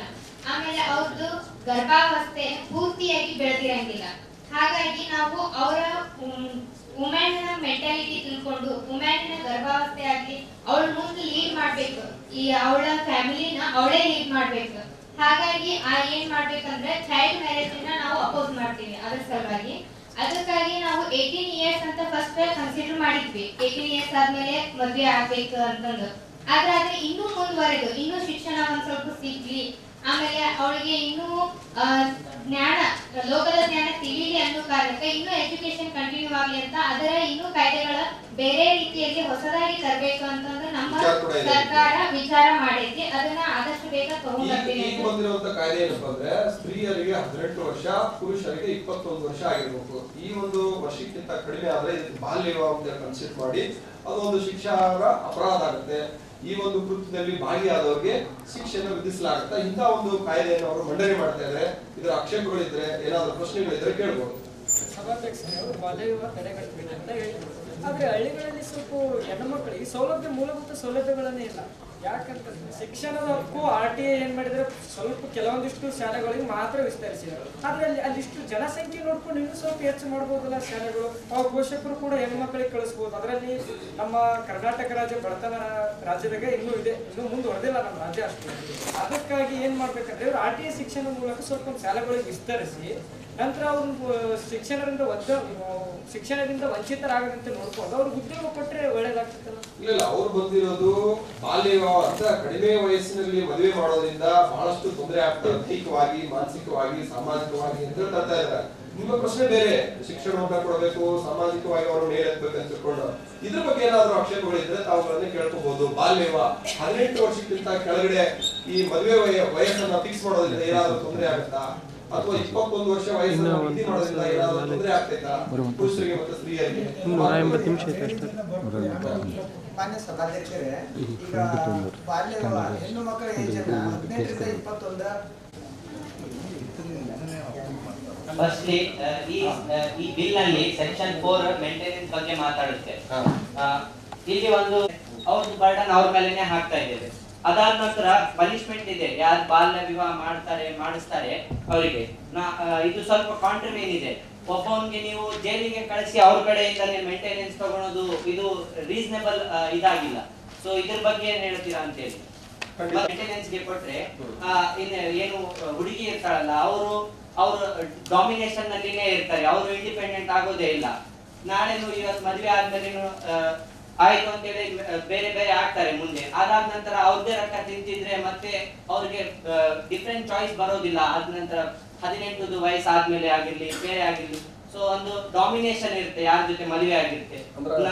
ನಾನು ಏನ್ ಬಯಸುತ್ತೇನೆ ಪ್ರಶ್ನೆಯಲ್ಲಿ ಕ್ಲಾರಿಟಿ ಇರ್ಲಿ. ನೀವು ಹೇಳ್ತಾ ಇದ್ದೀರಾ ಮದುವೆ ಆದವನ್ನ ಯಾಕೆ ಜೈಲಿಗೆ ಹಾಕ್ತೀರಾ, ಜೈಲಿಗೆ ಹಾಕೋದು ಒಂದ್ ಬಾರ್ಡನ್ನು, ಮತ್ತೆ ಜೈಲಿಗೆ ಹಾಕದಿಂದ್ರೆ ಮತ್ತೆ ಅವರಿಂದನೇ ಯಾಕೆ ಮೇಂಟೆನೆನ್ಸ್ ತೆಗೆದುಕೊಳ್ತೀರಿ ಅನ್ನುವಂಥದ್ದು. ಅಂದ್ರೆ ಹಾಗಾದ್ರೆ ನೀವು ಬಾಲ್ಯ ವಿವಾಹ ಆಗ್ಲಿ ಅಂತೀರಾ? ಬಾಲ್ಯ ವಿವಾಹ ಇದೆಯಲ್ಲ ಅದು ತಪ್ಪಿರಬಹುದು, ಬಟ್ ಅದು ನಮ್ಮ ಸಂಸ್ಕೃತಿಯ ಒಂದು ಭಾಗವಾಗಿದೆ. ಅದು ಸಂಸ್ಕೃತಿಯ ಭಾಗವಾಗಿದೆ. ನಮ್ಮ ರಾಜಸ್ಥಾನದಲ್ಲಿ ಅಲ್ಲಿ ಅದೊಂದು ಸಂಸ್ಕೃತಿಯ ಭಾಗವಾಗಿದ್ದು. ಆದರೆ ಇವಾಗ ಸಂಸ್ಕೃತಿ ಆಗಿದ್ರು ಕೂಡ ಸಂಸ್ಕೃತಿಯಲ್ಲಿ ಅದೇ ಹೇಳ್ತಾ ಇದ್ದೀನಿ, ಅದು ಭಾಗವಾಗಿದ್ರು ಕೂಡ ಅದು ರೀಸನೇಬಲ್ ಗ್ರೌಂಡ್ಸ್ ಇರಬೇಕು. ಇವಾಗ ಪ್ರೊಹಿಬಿಷನ್ ಮಾಡ್ತೀನಿ ಅಂತ ಹೇಳ್ತಿದ್ದಾರೆ, ಓಕೆ ನಾವು ನಿಮ್ಗೆ ಸಪೋರ್ಟ್ ಮಾಡ್ತೀವಿ ಪ್ರೊಹಿಬಿಷನ್ ನಲ್ಲಿ, ಬಟ್ ಆ ಆಕ್ಟ್ ನಲ್ಲಿ ಹಲವಾರು ಪ್ರಾವಿಷನ್ಸ್ ಇದೆ ಅಲ್ಲ, ಅದು ಪ್ರಾಬ್ಲಮ್ಯಾಟಿಕ್ ಇದೆ. ಅದ್ರ ಬಗ್ಗೆ ನೀವೇನ್ ಹೇಳ್ತೀರಾ? ಅಂದ್ರೆ ನೀವು ಪ್ರೊಹಿಬಿಷನ್ ಮಾಡೋದಂತೂ ಕ್ಲಾರಿಫಿಕೇಶನ್ ಆದ್ರೆ ಯೋಚನೆ ಮಾಡ್ತೇವೆ. ಮೇಂಟೆನೆನ್ಸ್ ಕೊಡ್ಬೇಕು ಅಂದ್ರೆ ಅವರು ಒಳಗಡೆನೆ ಇರ್ಬೇಕಾಗುತ್ತೆ. ಅಂದ್ರೆ ಮೇಲಿಂದ ಡಾಮಿನೇಷನ್ ಇರುತ್ತೆ ಅಲ್ಲಿ ಮೇಂಟೆನೆನ್ಸ್. ಓಕೆ, ಅವ್ರು ಹೇಳ್ತಾ ಇರೋದೇನಂದ್ರೆ ಬಾಲ್ಯ ವಿವಾಹದಲ್ಲಿ ತೊಡಗಿರ್ತಕ್ಕಂಥವ್ರಿಗೆ ಆ ಪುರುಷನನ್ನೇ ನೀವು ಒಳಗೆ ಹಾಕ್ತೀರಿ, ಜೈಲಿಗೆ ಹಾಕ್ತೀರಿ. ಸಭಾಧ್ಯಕ್ಷರೇ, ಇದು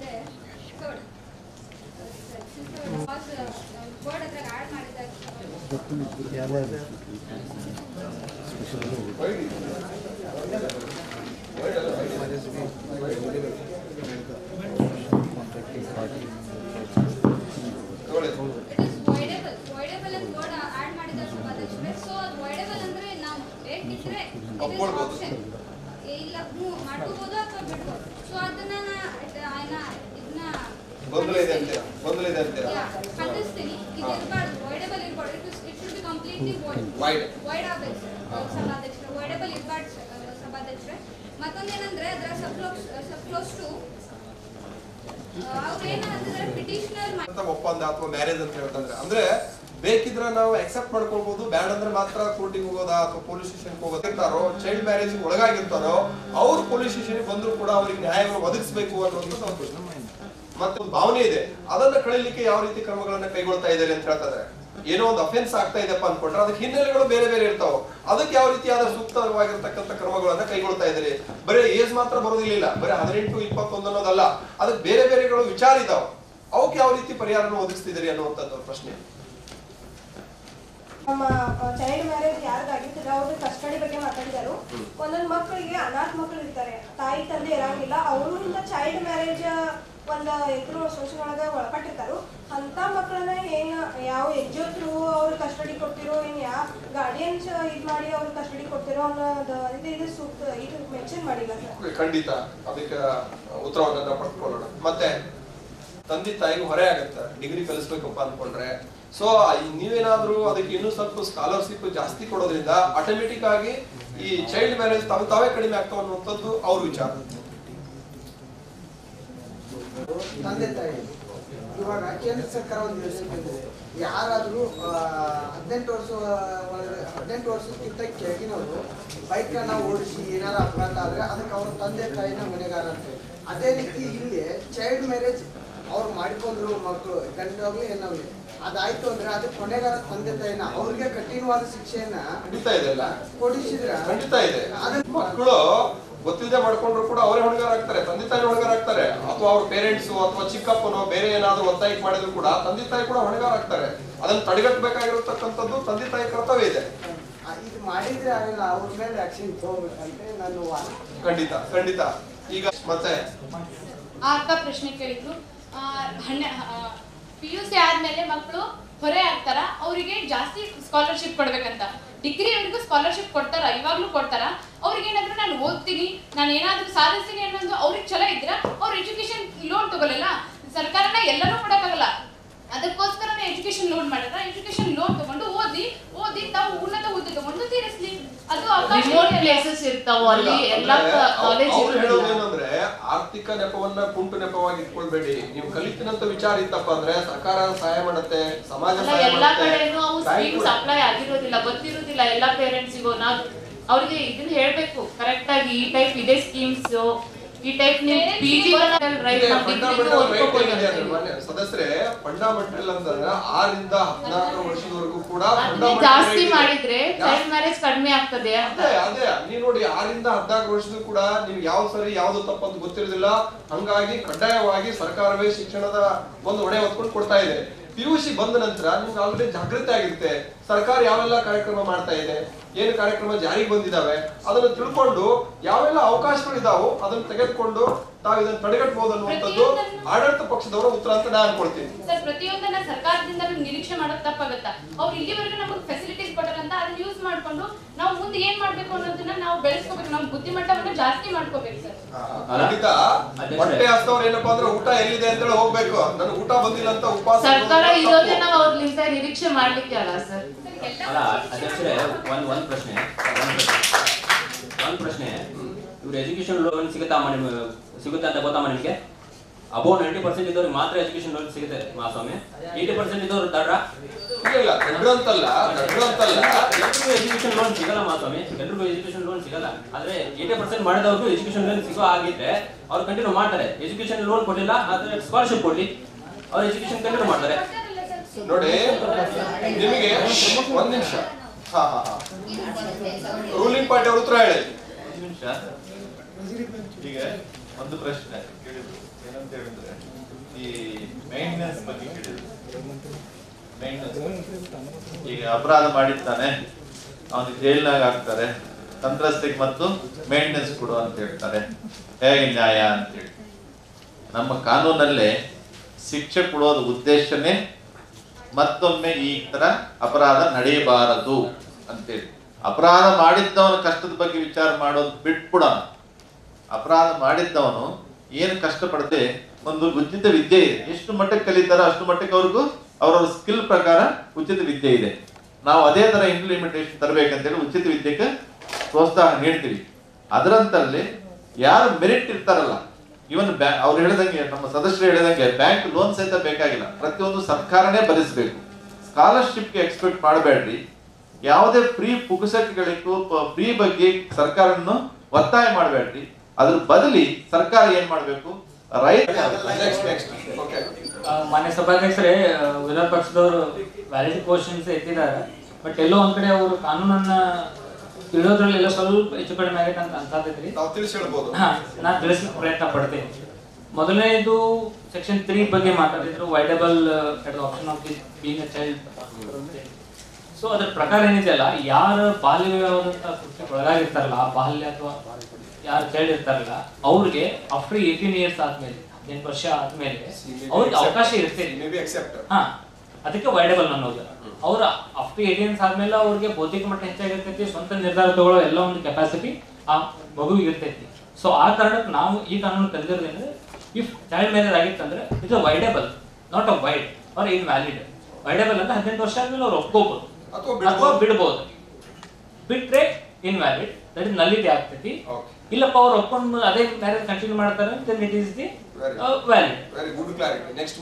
ಒಂದು ಇನ್ನೊಂದು ಪನಿಷ್ಮೆಂಟ್ ಬಗ್ಗೆ ಮಾತಾಡಿದ್ರು. ಪನಿಷ್ಮೆಂಟ್ ಸೆಕ್ಷನ್ 11 ದಲ್ಲಿ ಏನ್ ಹೇಳ್ತಿದೆ ಅಂತಂದ್ರೆ, ಯಾರಿಗೆ ಚೈಲ್ಡ್ ಮ್ಯಾರೇಜ್ ಆಗಿರ್ತೈತಲ್ಲ, ಯಾರು ಮೇಜರ್ ಇರ್ತಾನಲ್ಲ, ಮದುವೆ ಆಗೋ ಪಾರ್ಟಿ ಮೇಜರ್ ಇರ್ತಲ್ಲ, ಕಾಂಟ್ರಾಕ್ಟಿಂಗ್ ಪಾರ್ಟಿ ಅರ್ಥದಲ್ಲಿ, ಅವ್ರ ತಂದೆ ತಾಯಿ ಏನಿದಾರಲ್ಲ, ಈ ಹೆಣ್ಣು ಮಗುವಿಂದು ಅವ್ರು ಮೇಜರ್ ಆದ್ಮೇಲೆ ಮತ್ತೊಂದು ಮದುವೆ ಆಗೋವರೆಗೂ ಕೂಡ ಆ ಪೇರೆಂಟ್ಸ್ ಅಥವಾ ಆ ಕುಟುಂಬದ ಆದಾಯದೊಳಗ ಅವ್ರು ಮೇಂಟೆನೆನ್ಸ್ ಮಾಡ್ಬೇಕು ಅನ್ನೋದೈತಿ. ಸೊ ಯಾಕಂತಂದ್ರೆ ಬೀಯಿಂಗ್ ಅ ಚೈಲ್ಡ್, ಈ ಕಡೆ ಈ ಪೇರೆಂಟ್ಸ್ ಒಪ್ಕೊಳ್ತಾ ಇರೋದಿಲ್ಲ, ಆ ಪೇರೆಂಟ್ಸ್ ಒಪ್ಕೊಳ್ತಾ ಇರೋದಿಲ್ಲ. ಬಟ್ ಬರ್ಡನ್ ನಿಮ್ಗೆಲ್ಲ ಗೊತ್ತೈತಿ, ಮೂಲ ತತ್ವ ಹೆಣ್ಣು ಇದೆ ಅಲ್ಲ, ಹೆಣ್ಣು ಟಿಲ್ ದ ಮ್ಯಾರೇಜ್ ಒಬ್ಬ ಹೆಣ್ಣಿಗೆ ಮದುವೆ ಆಗೋರು, ಇವನ್ ಮೇಜರ್ ಅಂತ ಅಷ್ಟೇ, ಅದು ಮೈನರ್ ಅಂತ ಅಷ್ಟೇ ಅಲ್ಲ, ಮ್ಯಾರೇಜ್ ಆಗೋವರೆಗೂ ತಂದೆ ತಾಯಿಗಳ ಜವಾಬ್ದಾರಿ ಅವಳು ಮೇಂಟೆನೆನ್ಸ್ ಮಾಡೋದು. ಸೊ ಆ ದೃಷ್ಟಿಯೊಳಗೆ ನೋಡಿದ್ರೆ ಚೈಲ್ಡ್ ಮ್ಯಾರೇಜ್ ಅವಳು ಇನ್ನೊಂದು ಮದುವೆ ಆಗೋವರೆಗೂ ಅಥವಾ 18 ವರ್ಷ ಆದ್ಮೇಲೆ ಈ ಮದುವೆನ ಒಪ್ಕೊಳ್ಳಿಲ್ಲ, ಸೆಕ್ಷನ್ 3 ಒಪ್ಕೊಳ್ಳಿಲ್ಲ ಅಂತಂದ್ರೆ, ಇಲ್ಲ ಅವ್ಳು ಇನ್ನೊಂದು ಮ್ಯಾರೇಜ್ ಆಗಿ ಅವಳು ಜೀವನ ನಡೆಸಲಿಕ್ಕೆ ಆಗೋವರೆಗೂ ಇವ್ರ ತಂದೆ ತಾಯಿ ಅಂತಾರಲ್ಲ ಅವ್ರು ಮೇಂಟೆನೆನ್ಸ್ ಮಾಡ್ಬೇಕು. ಅದು ಒಂದು ಕ್ಲಾರಿಟಿ. ಆಮೇಲೆ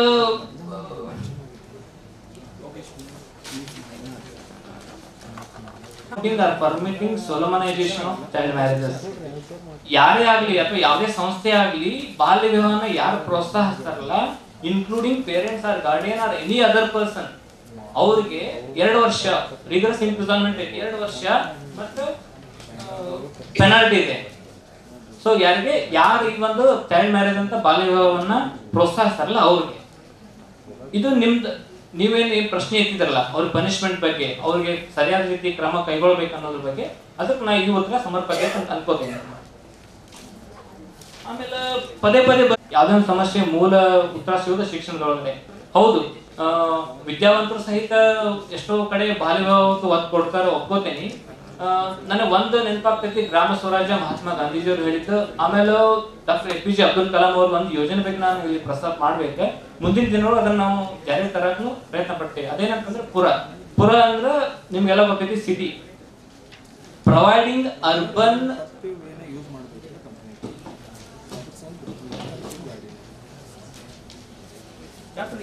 ಡಾಕ್ಟರ್ APJ ಅಬ್ದುಲ್ ಕಲಾಂ ಅವರು ಒಂದು ಮಾತು ಹೇಳ್ತಾರ. ಒಂದು ಯೋಜನೆ ಐತೆ ಅವರು 2020 ಮಿಷನ್ ಒಳಗಡೆ, providing urban amenities to rural area.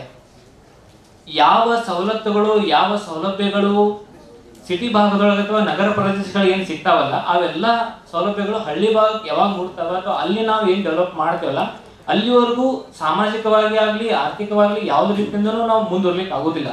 So ಆ ದೃಷ್ಟಿಯೊಳಗ ನಮಗೆ ಡಾಕ್ಟರ್ APJ ಅಬ್ದುಲ್ ಕಲಾಂ ಅವ್ರ ಮಾದರಿ, ಅವರೊಂದು ಯೋಜನೆ ಮಾದರಿ ಐತಲ್ಲ, ಆ ಯೋಜನೆ ಮಾದರಿ ತಗೊಂಡೆ ಈಗ ಹೆಂಗೆ ಇವ್ರೇನ್ ರೂರಲ್ ಒಳಗೆ ಜಾಸ್ತಿ child marriage, not only child marriage, ಈ ಕಾನೂನು ಬಗ್ಗೆ ಮಾತಾಡಕ್ಕೆ ಅಷ್ಟೇ ಉಳಿದ ಎಲ್ಲ ಸಮಸ್ಯೆಗಳಿಗೂ ಇಲ್ಲಿ ಉತ್ತರ ಐತೆ ಅಂತ ನನಗೆ ಅನ್ಸಾತೈತಿ. ಸೊ ಅದಕ್ಕೆ ಈ ಯೋಜನೆ ಮೂಲಕ ಏನ್ ರೂರಲ್ ಜಾಸ್ತಿ ಆಗ್ತಾ ಇದೆಯಲ್ಲ ಈ ತರದ ಈ ಒಂದು ಯೋಜನೆ ಮೂಲಕನೂ ಅವೇರ್ನೆಸ್ ತರೋದ್ರ ಜೊತೆಗೆ ಪ್ಲಸ್ ಇದ್ರ ಜೊತೆಗೆ ರೂರಲ್ ಭಾಗದೊಳಗಡೆ ಕೆಲವೊಂದು NGO ಗಳನ್ನ ಬಳಸಿಕೊಂಡು ಕೆಲವೊಂದು ಪ್ರೈವೇಟ್ ವ್ಯಕ್ತಿಗಳನ್ನ ಬಳಸ್ಕೊಂಡು ಈ ಒಂದು ಚೈಲ್ಡ್ ಮ್ಯಾರೇಜ್ ನಾವೇನು ಬಾಲ್ಯ ವಿವಾಹ ತಡೆ ಕಾಯ್ದೆ ತರ್ತಾ ಇದೆಯಲ್ಲ ನಿಷೇಧ ಕಾಯ್ದೆಯನ್ನ ಈ ನಿಷೇಧ ಕಾಯ್ದೆಯನ್ನ ಹೆಚ್ಚು ಪ್ರಸಾರ ಮಾಡ್ಲಿಕ್ಕೆ ಇಚ್ಛೆ ಪಡ್ತೇವೆ. ಸೊ ಆ ಮೂಲಕ ರೂರಲ್ ಏರಿಯಾಗೂ ಇದರಿಂದ ಆಗ್ತಕ್ಕಂಥ ಸಮಸ್ಯೆಗಳೇನು, ಬಾಲ್ಯ ವಿವಾಹ ಆಗ್ತಕ್ಕಂಥ ಸಮಸ್ಯೆಗಳೇನು, ಮಕ್ಕಳ ಮೇಲೆ ಆಗ್ತಕ್ಕಂಥ ಪರಿಣಾಮಗಳೇನು ಅವೆಲ್ಲ ತಡೆಯಲಿಕ್ಕೆ ಪ್ರಯತ್ನ ಪಡ್ತೀವಿ. ಜನತೆಗೋಸ್ಕರ. ಸೊ ಆ ಕಡೆ ಈ ಕಾಯ್ದೆಯೊಳಗೆ ನಿಜವಾಗ್ಲೂ ಏನೇ ನ್ಯೂನತೆಗಳಿದ್ರೆ ಆ ನ್ಯೂನತೆಗಳನ್ನ ಸರಿಪಡಿಸ್ಕೊಂಡು ಮುಂದಿನ ದಿನದೊಳಗೆ ಅಮೆಂಡ್ ಮಾಡ್ಲಿಕ್ಕೆ ಎಲ್ಲ ಪ್ರಯತ್ನ ಮಾಡ್ತೀವಿ. ಒಂದೇ ಒಂದು ಸಲ ಈ ಒಂದು ಬಿಲ್ ನಲ್ಲಿ ಇರ್ತಕ್ಕಂತ ಪ್ರಶ್ನೆಗಳಿಗೆ ಉತ್ತರವನ್ನು ಕೊಡ್ಲಿಕ್ಕೆ ಸಮರ್ಪಕವಾಗಿ ಸಿಎಂ ಹೇಳಿದ್ರು ನಮ್ಮ ಮಿನಿಸ್ಟರ್ ಅಂಡರ್ಸ್ಟ್ಯಾಂಡ್ ಮಾಡ್ಕೊಂಡಿಲ್ಲ ಅಂತ ಕ್ಲಾಸ್ ಅನ್ನ.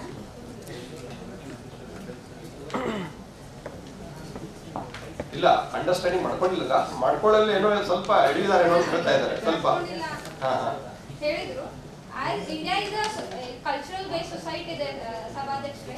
ನೀವೇನಾದ್ರೂ ಅಕಸ್ಮಾತ್ ಈಗ 18 ಇಯರ್ಸ್ ಆದ್ಮೇಲೆ ಏನಾದ್ರೂ ಡಿವೋರ್ಸ್ ತಗೊಂಡ್ರೆ ಒಂದು ಹೆಣ್ಮಕ್ಳಿಗೆ ಅದ society it will not provide a comfortable environment in the society ಸಭಾಧ್ಯಕ್ಷರೇ. ಅದರಿಂದ ಏನ್ ಹೇಳೋದು ಬಯಸ್ತೇನೆ ಅಂದ್ರೆ ಅವ್ರು ಏನ್ ಹೇಳಿದ್ರು ಆಮೇಲೆ ಪೇರೆಂಟ್ಸ್ ಅನ್ನ ಅವ್ರನ್ನ ಮೇಂಟೆನೆನ್ಸ್ ನೋಡ್ಕೋಬೇಕು ಮದ್ವೆ ಆಗೋ ಮಟ್ಟ ಅಂತ. ಪೇರೆಂಟ್ಸ್ ಬ್ಯಾಡ್ ಅಂತ ಹೇಳಿ ಮದ್ವೆ means they are doing child marriage. ನಮ್ಗೆ ಬ್ಯಾಡ ವಜಾ we can't maintain dum in the house, ಅದಕ್ಕೆ ಚೈಲ್ಡ್ ಮ್ಯಾರೇಜ್ ಮಾಡ್ತಾ ಇದ್ದಾರೆ ಸಭಾದಲ್ಲಿ. ಸೊ ಅವ್ರು ಹೆಂಗ್ ಅವ್ರನ್ನ ಮೇಂಟೈನ್ ಮಾಡ್ತಾರೆ ಅವರು means it is not a valid explanation given to ಉತ್ತರ ಕೊಟ್ಟು ಮುಗಿಸ್ಬಿಡಿ. ಈ ಉತ್ತರ ನನ್ಗೆ ಅಗೇನ್ ಸೆಕ್ಷನ್ 4 ಒಂದು ಸ್ವಲ್ಪ ಓದ್ಕೋಬೇಕು ಅನ್ಕೊಳ್ತೀನಿ. ಆ ಸೆಕ್ಷನ್ ಒಳಗೆ ಏನಂತಂದ್ರೆ ಕಾಂಟ್ರಾಕ್ಟಿಂಗ್ ಪಾರ್ಟಿ ಯಾರಿಗೆ ಅನ್ಯಾಯ ಆಗಿರ್ತೈತಲ್ಲ ಅವ್ರ ವಿರುದ್ಧ ಪಾರ್ಟಿ ಏನಿರ್ತಾರಲ್ಲ ಪೇರೆಂಟ್ಸ್ ಅವ್ರ ಗಾರ್ಡಿಯನ್ ಅವ್ರು ಕೊಡ್ಬೇಕಂತ ಇದೆ to female contracting party. So ಆ ಕಾರಣಕ್ಕೆ ಆ ಬರ್ಡನ್ ಅವ್ರು ಶಿಫ್ಟ್ ಆಗುತ್ತೆ.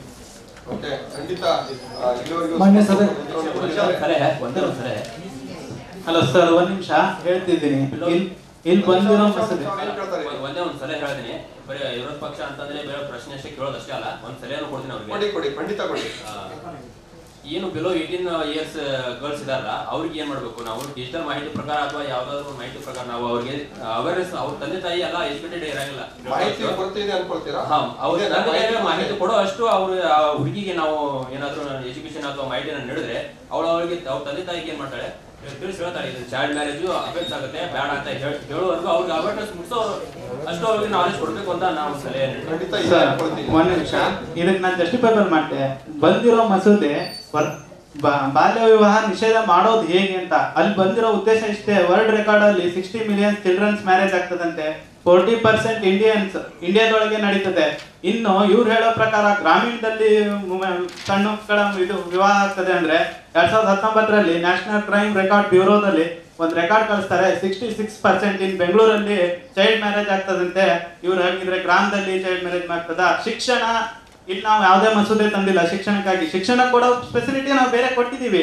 ಇಲ್ಲಿ ಬಂದಿರೋ ಮಸೂದೆ ಏನು, ಬಾಲ್ಯ ವಿವಾಹ ತಡೆಯೋದು ಹೇಗೆ, ಯಾತಕ್ಕಾಗಿ, ಏನನ್ನ ಮಾಡೋದು, ಅದಕ್ಕಷ್ಟೇ ಅವರು ಸಮರ್ಥನೆ ಕೊಟ್ಟು ಬಹುಮತ ಕೊಟ್ರೆ ವಿಧೇಯಕ ಮುಂದೆ ಹೋಗ್ತದೆ. ಆ ನಂತರ ಬೇರೆ ಎಲ್ಲಾದ್ರೂ ಮಾಡ್ಬೋದಲ್ಲ. ಇಲ್ಲಿ ಶಿಕ್ಷಣ ಕಲ್ಚರ್ ಎಲ್ಲ ತಗೊಳ್ಳೋದು ಬೇಡ ಅಂತ ಅಲ್ಲ ಮಾನ್ಯ ಸಚಿವರೇ, ಶಿಕ್ಷಣ ಪ್ರಕಾರ ನಾವು ಅವ್ರಿಗೆ ಅವೇರ್ನೆಸ್ ಮೂಡಿಸಿದ್ರೆ ಅವ್ರು ಚೈಲ್ಡ್ ಮ್ಯಾರೇಜ್ ಅನ್ನ ತಡೀತಾರೆ ಅಂತ ಹೇಳ್ತಾರೆ. ಖಂಡಿತ ಕೂಡ ಅದಕ್ಕೆ ಅವೇರ್ನೆಸ್ ಕೊಡ್ತಾರೆ. ಮಾನ್ಯ ಸಭಾಪತಿಗಳೇ, ಅವರು ಮಾನ್ಯರು ಹೇಳಿದ ಹಾಗೆ ನಾವು ಆಲ್ರೆಡಿ ಇವಾಗ ಕಾನೂನು ಅರಿವು ನೆರವು ಕಾರ್ಯಕ್ರಮಗಳನ್ನ ಎಲ್ಲಾ ಶಾಲೆಗಳಿಗೆ ಹೋಗಿ ಮಾಡ್ತಾ ಇದ್ದೀವಿ. ಅಷ್ಟೇ ಅಲ್ಲದೆ ಪಠ್ಯ ಕ್ರಮಗಳಲ್ಲೂ ಕೂಡ ಅದರ ಅರಿವನ್ನ ಮೂಡಿಸ್ತಾ ಇದ್ದೀವಿ. ಅದಕ್ಕಾಗಿ ಅದರದ್ದು ಸಪರೇಟ್ ಪಾರ್ಟ್ ಕೂಡ ಮಾಡಿ ಅವರಿಗೆ ಅವರು ಡೆವಲಪ್ಮೆಂಟ್ಗೋಸ್ಕರ ಸಾಕಷ್ಟು ಕ್ರಮಗಳನ್ನ ಕೈಗೊಳ್ತಾ ಇದ್ದೀವಿ. ಇಲ್ಲಿ ಆಕ್ಟ್ನಲ್ಲಿ ಒಂದು ಸ್ಮಾಲ್ ಅಮೆಂಡ್ಮೆಂಟ್ ಕರೆಕ್ಷನ್ ಏನಂತಂದ್ರೆ ಇಲ್ಲಿ ರೆಸ್ಪಾನ್ಸಿಬಲ್ ಪರ್ಸನ್ ನ ಡಿರೈವ್ ಇದನ್ನ ಮಾಡಿಲ್ಲ. ಅಂದ್ರೆ ನನ್ನ ವೈಯಕ್ತಿಕ ವಿಚಾರ ಪ್ರಕಾರ ಇಲ್ಲಿ ರೆಸ್ಪಾನ್ಸಿಬಲ್ ಪರ್ಸನ್ ಅಲ್ಲಿ ಲೋಕಲ್ MLA ಆಗಬೇಕು, ತಾಲೂಕ್ ಪಂಚಾಯತಿ ಚೇರ್ಮನ್ ಆಗಬೇಕು, ಇಲ್ಲಪ್ಪ ಅಂತಂದ್ರೆ ಗ್ರಾಮ ಪಂಚಾಯತಿ ಒಟ್ಟಿನಲ್ಲಿ ಒಬ್ಬ ರೆಸ್ಪಾನ್ಸಿಬಲ್ ಪರ್ಸನ್ ಆ ಏರಿಯಾದಾಗ ಏನಾದ್ರ ಚೈಲ್ಡ್ ಮ್ಯಾರೇಜ್ ನಡೀತಂದ್ರ ಅವ ರೆಸ್ಪಾನ್ಸಿಬಲ್ ಮಾಡ್ಬೇಕು ಅಂತ ಇವತ್ತಿನ ದಿನಮಾನದಲ್ಲಿ ಆ ಅಧಿಕಾರಿಗಳನ್ನೇ ಹೊಣೆಗಾರಿಕೆ ಹೊರೋದಿಲ್ಲ ಅನ್ನೋದ್ರೊಳಗಡೆ MLA ಆದವ್ರು ಹೇಗೆ ಹೊರ್ಕೊಳ್ಳಿ ಸಾಧ್ಯ ಆಗುತ್ತೆ? ಸಾಧ್ಯ ಅಂತೀರಾ? MLA ಇರ್ಲಿ, ಮಾನ್ಯ ಸಭೆ. ಅಧಿಕಾರಿಗಳಾದರೂ ಅವರು ರೆಸ್ಪಾನ್ಸಿಬಲ್ ಮಾಡ್ಬೋದಲ್ಲ. ಏನಂತೀರಾ ಇದಕ್ಕೆ? ಶಿಶು ಯೋಜನೆ ಅಧಿಕಾರಿ ಇರ್ತಾರಲ್ಲ ಸರ್, ಚೈಲ್ಡ್ ಮ್ಯಾರೇಜ್ ಆಗ್ತದೆ ಫೋನ್ ಬಂದ ತಕ್ಷಣ ಶವಂತ ಮೇಲೆ ಇವ್ರು ಇರ್ತಾರಲ್ರ, ಆಶಾ ಕಾರ್ಯಕರ್ತರು ಅಥವಾ ಅಂಗನವಾಡಿ ಸಹಾಯಕರು ಅವ್ರು ಕಳಿಸ್ಬಿಡ್ತಾರೆ, ಹೋಗ್ರಿ ಅದನ್ನ ನೋಡ್ಕೊಂಬರಿ ಅಂತ. ಇಲ್ಲ, ಬರೀ ಅವ್ರ ಮೇಲೆ ನೀವು ತಳ್ಳಿದ್ರೆ ಸಾಲದು, ಉನ್ನತ ಅಧಿಕಾರಿಗಳು ಸಂಬಂಧಪಟ್ಟವರು ಕ್ವಿಕ್ ಆಗಿ ಆಕ್ಷನ್ ತೆಗೆದುಕೊಳ್ಬೇಕಂತ ಒಂದು ಅವ್ರ ಸಲಹೆ ಇದೆ. ಈ ಸಲಹೆಗಳನ್ನು ಒಪ್ಕೊಳ್ತೀರಾ? ಕ್ರಮ ಕೈಗೊಳ್ತೀವಿ. ಓಕೆ, ಖಂಡಿತ ಕೂತ್ಕೊಳ್ಳಿ. ಮಾನ್ಯ ಸಭಾಧ್ಯಕ್ಷರೇ, ಓಕೆ, ಇಲ್ಲಿವರೆಗೂ ಕೂಡ ಸುದೀರ್ಘವಾಗಿ ಸಮಸ್ಯೆಗಳಿಂದನೇ ಈ ಚೈಲ್ಡ್ ಮ್ಯಾರೇಜ್ ಆಗ್ತಿರೋದು. ಅದಕ್ಕೆ ಇದಕ್ಕಿಂತ ಮುಖ್ಯವಾಗಿ ಡೌರಿಯನ್ನ ಸ್ಟ್ರಿಕ್ಟ್ ಪ್ರೊಹಿಬಿಷನ್ ಮಾಡಿದ್ರೆ ಮುಂದಿನ ಅಧಿವೇಶನದಲ್ಲಿ ಡೌರಿ ಬಗ್ಗೆ ಕೂಡ ನಾವು ವಿಸ್ತೃತವಾಗಿ ಚರ್ಚೆ ಮಾಡೋಣ. ಇನ್ನೊಂದು ಸಮರ್ಥನೆ ಮುಖ್ಯಮಂತ್ರಿಗಳು ಕೊಡ್ಲಿಲ್ಲ, ಅದು ಡಿಸ್ಟ್ರಿಕ್ಟ್ ಕೋರ್ಟ್ ಅಲ್ಲಿ ಮೀನ್ಸ್ ಲೋವರ್ ಕೋರ್ಟ್ ಅಲ್ಲಿ ಟ್ರಯಲ್ ಇದ್ರೆ ಅವ್ರು ಹೇಳಿದ್ದಾರೆ, ಏನಾದ್ರೂ ನ್ಯೂನ್ಯತೆಗಳಿದ್ರೆ ಬರತಕ್ಕಂತ ಅಧಿವೇಶನದಲ್ಲಿ ಅವ್ರನ್ನು ಕೂಡ ತಿದ್ದುಪಡಿ ಮಾಡೋಣ ಅಂತ ಹೇಳಿದ್ದಾರೆ. ದಯವಿಟ್ಟು ಮುಂದೆ ಹೇಳಿದ್ದಾರೆ. ದಯವಿಟ್ಟು ಕೂತ್ಕೊಳ್ಳಿ. ಓಕೆ, ಇಲ್ಲಿವರೆಗೂ ಕೂಡ ಈ ಒಂದು ಬಾಲ್ಯ ವಿವಾಹ ನಿಷೇಧ ಕಾಯ್ದೆಯನ್ನ ಮಂಡನೆ ಮಾಡಿ ನಿಮ್ಮೆಲ್ಲ ಪ್ರಶ್ನೆಗಳಿಗೆ ಸೂಕ್ತವಾಗಿರ್ತಕ್ಕಂಥ ವಿಚಾರಗಳನ್ನ ಸಮರ್ಥನೆಯನ್ನ ಕೊಟ್ಟಿದ್ದಾರೆ ಅಂತ ಹೇಳ್ಕೊಳ್ತೀನಿ. ಈ ಕಾಯ್ದೆ ಪರವಾಗಿ ಈ ಒಪ್ಕೊಂಡಿರೋರು ಹೌದು, ಒಪ್ಕೊಂಡಿರೋ ಹೌದು ಅನ್ನೋರು ಹೌದು ಎನ್ಬಹುದು, ಅಲ್ಲ ಅನ್ನುವರು ಅಲ್ಲ ಅಂತ ಹೇಳ್ಬೋದು. ಈ ಕಾಯ್ದೆಯನ್ನು ಒಪ್ಕೊಂಡವರು ಜೋರಾಗಿ ಹೇಳ್ಬೋದು. ಈ ಕಾಯ್ದೆಯನ್ನು ಅಲ್ಲ ಅನ್ನೋರು ಅಲ್ಲ ಅಲ್ಲ ಅಂತ ಹೇಳ್ಬೋದು. ಅಲ್ಲ, ಕಾಯ್ದೆ ಪರಿಪೂರ್ಣವಾದ್ರೆ ನಾವೆಲ್ಲರೂ ಒಪ್ಕೊಳ್ತೀವಿ. ಕಾಯ್ದೆನ ಇಂಪ್ಲಿಮೆಂಟ್ ಮಾಡಿ ನಾವು ಹೇಳುವಂತ ಸುಧಾರಣೆಗಳನ್ನ ಅದರಲ್ಲಿ ಸೇರಿಸ್ಬಿಟ್ಟು ಸುಧಾರಣೆ ಮಾಡಿದ್ಮೇಲೆ ನಾವು ಒಪ್ಕೊಳ್ತೀವಿ ಸರ್. ಸುಧಾರಣೆ ಮಾಡಿದ್ಮೇಲೆ ನಾವು ಚೈಲ್ಡ್ ಮ್ಯಾರೇಜ್ ನ ತೆಗೆದು ಹಾಕೋದು ಒಳ್ಳೆ ವಿಚಾರನೇ. ನಾವಿಲ್ಲಿ ಬ್ಯಾಡ್ ಅಂತ ಹೇಳ್ತಾರೆ, ಅದನ್ನ ಅಫೆನ್ಸ್ ಮಾಡ್ತಾ ಇಲ್ಲ. ನಾವು ಹೇಳಿರೋ ಕೆಲವೊಂದು ಸುಧಾರಣೆಗಳಿವೆ, ಅವನ್ನ ಅಂದ್ರೆ ಇನ್ಕ್ಲೂಡ್ ಮಾಡಿ ಇಂಪ್ಲಿಮೆಂಟ್ ಮಾಡಿದ್ರೆ ಒಳ್ಳೇದು. ಇಲ್ಲಿವರೆಗೂ ಕೂಡ ಚರ್ಚೆಯನ್ನ ಗಮನಿಸಿದಾಗ ಹೌದು ಎನ್ನುವರ ಸಂಖ್ಯೆ ಜಾಸ್ತಿ ಆಗಿರೋದ್ರಿಂದ ಈ ಒಂದು ಕಾಯ್ದೆಯನ್ನ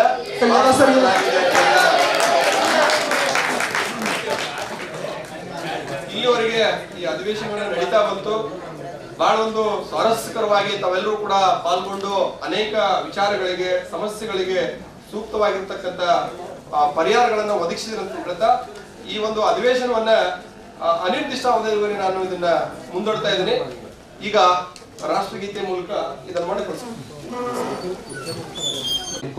ಈ ಸಭೆಯನ್ನರಿಗೆ ಮುಕ್ತಾಯಗೊಳಿಸುತ್ತಿದ್ದೇವೆ. ಅನಿರ್ದಿಷ್ಟಾವಧಿವರೆಗೆ ಸಭಾಧ್ಯಕ್ಷರು ಮುಂದೂಡಿದ್ದಾರೆ. ತದನಂತರ ಈಗ ಊಟದ ವ್ಯವಸ್ಥೆ ಆಗ್ತದೆ. ಊಟದ ನಂತರ ಮತ್ತೆ 3 ಗಂಟೆ ನಾವು ಸೇರ್ತೀವಿ. ಸಮಾರಂಭ ಇರ್ತದೆ. ಸಮಾರಂಭದಲ್ಲಿ ಆಯ್ಕೆ ಆಗುವ ವಿದ್ಯಾರ್ಥಿಗಳ ಆಯ್ಕೆ ಪಟ್ಟಿ ನಾವು ಘೋಷಣೆ ಆಗ್ತದೆ. ಮತ್ತೆ ತದನಂತರ ಮತ್ತೆ ಚರ್ಚೆ ಆ ಸಂದರ್ಭದಲ್ಲಿ ತಮ್ಮ ಅನಿಸಿಕೆಗಳನ್ನು ಒಂದೆರಡು ಅಭಿಪ್ರಾಯ ಹೇಳಬಹುದು. ಈ ಕುರಿತಾಗಿ ಇಲ್ಲಿಗೆ ಈ ಕಾರ್ಯಕ್ರಮ ಮುಗಿಸುತ್ತಾ ಎಲ್ಲರನ್ನ ಊಟದ ಮನೆಗೆ ಆಹ್ವಾನಿಸುತ್ತಿದ್ದೇನೆ. ನಮಸ್ಕಾರ.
afternoon filled with relaxation and delightful surprises on the occasion of valedictory ceremony of Regional Level Model Legislative Assembly Session Competition 2022, jointly organized by Karnataka Institute for Law and Parliamentary Reform, Bengaluru, and Karnataka State Law University, Hubballi. The function of a prayer is not to influence God, but rather to change the nature of one who prays. I would now like to call upon Ms. Aishwarya from SC Nandimat Law College.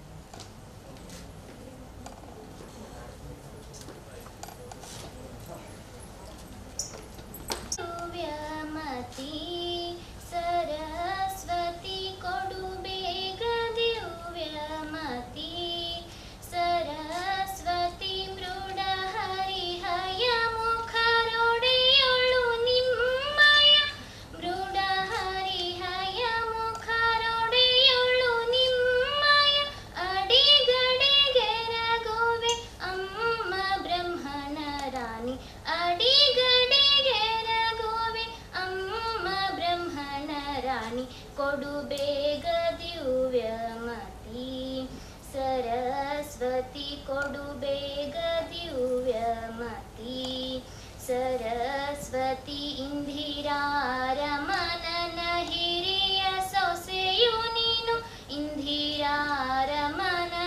ಹಿರಿಯ ಸೊಸೆಯು ನೀನು ಬಂದೆನ್ನ ವದನದಿ ಇಂದು ನಮವ ತೋರೆ ಬಂದೆನ್ನ ವದನದಿ ಇಂದು ನಮವ ತೋರೆ ಕೊಡು ಬೇಗ ದಿವ್ಯಮತಿ सरस्वती कोडु बेग दिव्यमती सरस्वती अखिल विद्याभिमानी अजन पट्टधराणि अखिल विद्याभिमानी अजन पट्टधराणि सुखविट्टु पालिसे सृजन शिरोमणि सुखविट्टु पालिसे सृजन शिरोमणि कोडु बेग दिव्यमती सरस्वती कोडु बेग दिव्यमती सरस्वती पतित पावन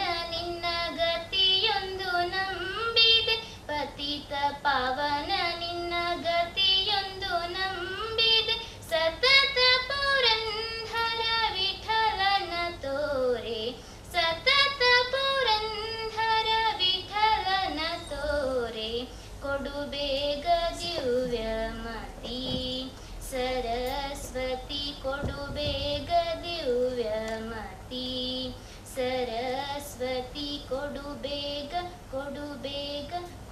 बेग दिव्यमती Saraswati. KSLU's Law School, Hubballi, to welcome our guests. ಎಲ್ರಿಗೂ ನಮಸ್ಕಾರ. ಸಂಸತ್ತು ಪ್ರಜಾಪ್ರಭುತ್ವ ವ್ಯವಸ್ಥೆಯ ಜೀವನಾಡಿ. ರಾಷ್ಟ್ರದ ಭವಿಷ್ಯವನ್ನು ರೂಪಿಸುವಲ್ಲಿ, ಕಾರ್ಯಗತಗೊಳಿಸುವಲ್ಲಿ ಸಮರ್ಥ ಸದೃಢವಾದಂತಹ ಸಂಸತ್ತು ಸಮರ್ಥವಾದಂತಹ ಸಂಸದೀಯ ಪಟುಗಳು, ಅವರ ಪಾತ್ರ ಅಪಾರ. ಇಂತಹ ಸಂಸತ್ತು ವ್ಯವಸ್ಥೆಯನ್ನ ಆಳವಾಗಿ ಬೇರೂರಿಸುವ, ಸಂಸದೀಯ ಪಟುಗಳನ್ನ ನಿರ್ಮಿಸುವ ನಿಟ್ಟಿನಲ್ಲಿ ಕರ್ನಾಟಕ ರಾಜ್ಯ ಕಾನೂನು ವಿಶ್ವವಿದ್ಯಾಲಯ ಹಾಗೂ ಕರ್ನಾಟಕ ಕಾನೂನು ಮತ್ತು ಸಂಸದೀಯ ಸುಧಾರಣಾ ಸಂಸ್ಥೆ ಬೆಂಗಳೂರು ಇವರ ಸಹಭಾಗಿತ್ವದಲ್ಲಿ ಆಯೋಜನೆಗೊಂಡಿರುವಂತಹ ಈ ಕಾರ್ಯಕ್ರಮಕ್ಕೆ ವಂದನೆಗಳನ್ನು ಸಲ್ಲಿಸುವಂತಹ ನನ್ನ ಮೇಲಿನ ಈ ಕರ್ತವ್ಯಕ್ಕೆ ಅಪಾರವಾದಂತಹ ಹರ್ಷವನ್ನ ವ್ಯಕ್ತಪಡಿಸುತ್ತಾ, ಈ ಕಾರ್ಯಕ್ರಮದ ಮುಖ್ಯ ಅತಿಥಿಗಳಾಗಿ ವೇದಿಕೆಯ ಮೇಲಿರುವ ಕಾರ್ಯಕ್ರಮದ ರೂವಾರಿಗಳು, ಕರ್ನಾಟಕ ಸಂಸದೀಯ ಮತ್ತು ಶಾಸನ ವ್ಯವಹಾರಗಳ ಇಲಾಖೆ ಕಂಡುಕೊಂಡಂತಹ ದಿಟ್ಟ ಆಡಳಿತಗಾರರು, ಶ್ರೇಷ್ಠ ನಿರೂಪಕರು ಆದಂತಹ ಶ್ರೀ ಕೆ ದ್ವಾರಕನಾಥ್ ಬಾಬು, ಡೈರೆಕ್ಟರ್ ಕಿಲ್ಪಾರ್ ಬೆಂಗಳೂರು ಇವರಿಗೆ ವಿಶ್ವವಿದ್ಯಾಲಯದ ಪರವಾಗಿ ಹಾಗೂ ತಮ್ಮೆಲ್ಲರ ಪರವಾಗಿ ತುಂಬು ಹೃದಯದ ಸ್ವಾಗತವನ್ನ ಕೋರ್ತೇನೆ. ಹಾಗೆಯೇ ಕಾರ್ಯಕ್ರಮದಲ್ಲಿ ಉಪಸ್ಥಿತರಿರುವಂತಹ ತಮ್ಮದೇ ಆದಂತಹ ವಿಶಿಷ್ಟ ಶೈಲಿಯಲ್ಲಿ ವಿಶ್ವವಿದ್ಯಾಲಯದ ಪ್ರಗತಿಗೆ ಅವಿರತವಾಗಿ ಶ್ರಮಿಸುತ್ತಿರುವಂತಹ ಶ್ರೀ ಮೊಹಮ್ಮದ್ ಜುಬೇರ್ ಎನ್ ಕೆಎಸ್, ಕುಲಸಚಿವರು, ಕರ್ನಾಟಕ ರಾಜ್ಯ ಕಾನೂನು ವಿಶ್ವವಿದ್ಯಾಲಯ ಹುಬ್ಬಳ್ಳಿ ಇವರಿಗೆ ವಿಶ್ವವಿದ್ಯಾಲಯದ ಪರವಾಗಿ ಹಾಗೂ ಎಲ್ಲ ಸ್ಪರ್ಧಿಗಳ ಪರವಾಗಿ ತುಂಬು ಹೃದಯದ ಸ್ವಾಗತವನ್ನು ಕೋರುತ್ತೇನೆ. ಹಾಗೆಯೇ ವೇದಿಕೆಯ ಮೇಲೆ ಉಪಸ್ಥಿತರಿರುವ ವಿಶ್ವವಿದ್ಯಾಲಯದ ಹಿರಿಯ ಪ್ರಾಧ್ಯಾಪಕರಾದ ಹಾಗೂ ಇಂತಹ ಎಲ್ಲ ಕಾರ್ಯಕ್ರಮಗಳಿಗೂ ನಮ್ಮ ಬೆಂಬಲಿಗರಾಗಿ ನಮ್ಮೊಂದಿಗಿರುವ ಪ್ರೊಫೆಸರ್ ಡಾಕ್ಟರ್ ಸಿ.ಎಸ್. ಪಾಟೀಲ್, ಪ್ರಾಧ್ಯಾಪಕರು, ಕರ್ನಾಟಕ ರಾಜ್ಯ ಕಾನೂನು ವಿಶ್ವವಿದ್ಯಾಲಯ ಹುಬ್ಬಳ್ಳಿ ಇವರಿಗೆ ವಿಶ್ವವಿದ್ಯಾಲಯದ ಪರವಾಗಿ ಹಾಗೂ ಕಿಲ್ಪಾರ್ ಸಂಸ್ಥೆಯ ಪರವಾಗಿ ತುಂಬು ಹೃದಯದ ಸ್ವಾಗತವನ್ನು ಕೋರುತ್ತೇನೆ. ಹಾಗೆಯೇ ಕಾರ್ಯಕ್ರಮದ ವೇದಿಕೆಯಲ್ಲಿ ಆಸೀನರಾಗಿರುವಂತಹ ಮತ್ತೋರ್ವ ಅತಿಥಿಗಳು ವಿಶ್ವವಿದ್ಯಾಲಯದ ಪರೀಕ್ಷಾಂಗ ಕುಲಸಚಿವರು ಆದಂತಹ ಪ್ರೊಫೆಸರ್ ಜಿ.ಬಿ. ಪಾಟೀಲ್ ರವರಿಗೆ ವಿಶ್ವವಿದ್ಯಾಲಯದ ಪರವಾಗಿ ಹಾಗೂ ಕಿಲ್ಪರ್ ಸಂಸ್ಥೆಯ ಪರವಾಗಿ ಆದರದ ಸ್ವಾಗತವನ್ನು ಕೋರುತ್ತೇನೆ. ಹಾಗೆಯೇ ಕಾರ್ಯಕ್ರಮದ ನಿರ್ದೇಶಕರು, ಕಿಲ್ಪಾರ್ ಸಂಸ್ಥೆಯ ಎಲ್ಲ ಕಾರ್ಯಕ್ರಮಗಳಿಗೆ ಅವಿರತವಾಗಿ ಶ್ರಮಿಸುತ್ತಿರುವಂತಹ ಡಾಕ್ಟರ್ ರೇವಯ್ಯ ಒಡೆಯರ್ ಅವರು, ಸಂಶೋಧನಾ ಮುಖ್ಯಸ್ಥರು, ಕಿಲ್ಪಾರ್ ಬೆಂಗಳೂರು ಇವರಿಗೆ ವಿಶ್ವವಿದ್ಯಾಲಯದ ಪರವಾಗಿ ಹಾಗೂ ಎಲ್ಲ ಸ್ಪರ್ಧಿಗಳ ಪರವಾಗಿ ಆದರದ ಸ್ವಾಗತವನ್ನು ಕೋರುತ್ತೇನೆ. ಕಾರ್ಯಕ್ರಮಕ್ಕೆ ಅವಿರತವಾಗಿ ಶ್ರಮಿಸಿರುವಂತಹ ಕಾನೂನು ಶಾಲೆಯ ಸಹಾಯಕ ಪ್ರಾಧ್ಯಾಪಕರಾದಂತಹ ಡಾಕ್ಟರ್ ರಾಜೇಂದ್ರ ಇಟ್ಟಣಿಗಿ ರವರಿಗೂ ಸಹ ಈ ಕಾರ್ಯಕ್ರಮಕ್ಕೆ ಆದರದ ಸ್ವಾಗತವನ್ನು ಕೋರುತ್ತೇನೆ. ಹಾಗೆಯೇ ಕಾರ್ಯಕ್ರಮದಲ್ಲಿ ಉಪಸ್ಥಿತರಿರುವಂತಹ ವಿವಿಧ ಕಾನೂನು ಮಹಾವಿದ್ಯಾಲಯಗಳ ಉಪನ್ಯಾಸಕ ವೃಂದದವರಿಗೆ, ಪೋಷಕ ವೃಂದದವರಿಗೆ, ಎಲ್ಲಕ್ಕಿಂತ ಹೆಚ್ಚಾಗಿ ಈ ಕಾರ್ಯಕ್ರಮದ ಕೇಂದ್ರ ಬಿಂದುವಾಗಿರುವಂತಹ ಎಲ್ಲ ಸ್ಪರ್ಧಿಗಳನ್ನ ಈ ಕಾರ್ಯಕ್ರಮಕ್ಕೆ ಆತ್ಮೀಯವಾಗಿ ಸ್ವಾಗತಿಸುತ್ತಾ ನನ್ನ ಸ್ವಾಗತವನ್ನು ಮುಗಿಸ್ತಾ ಇದ್ದೇನೆ. ನಮಸ್ಕಾರ. Integrity, insight, and inclusiveness are the three essential qualities of leadership. One such leader is Shri K. Dwaraknath Babu, Director, Kilpa, Bengaluru.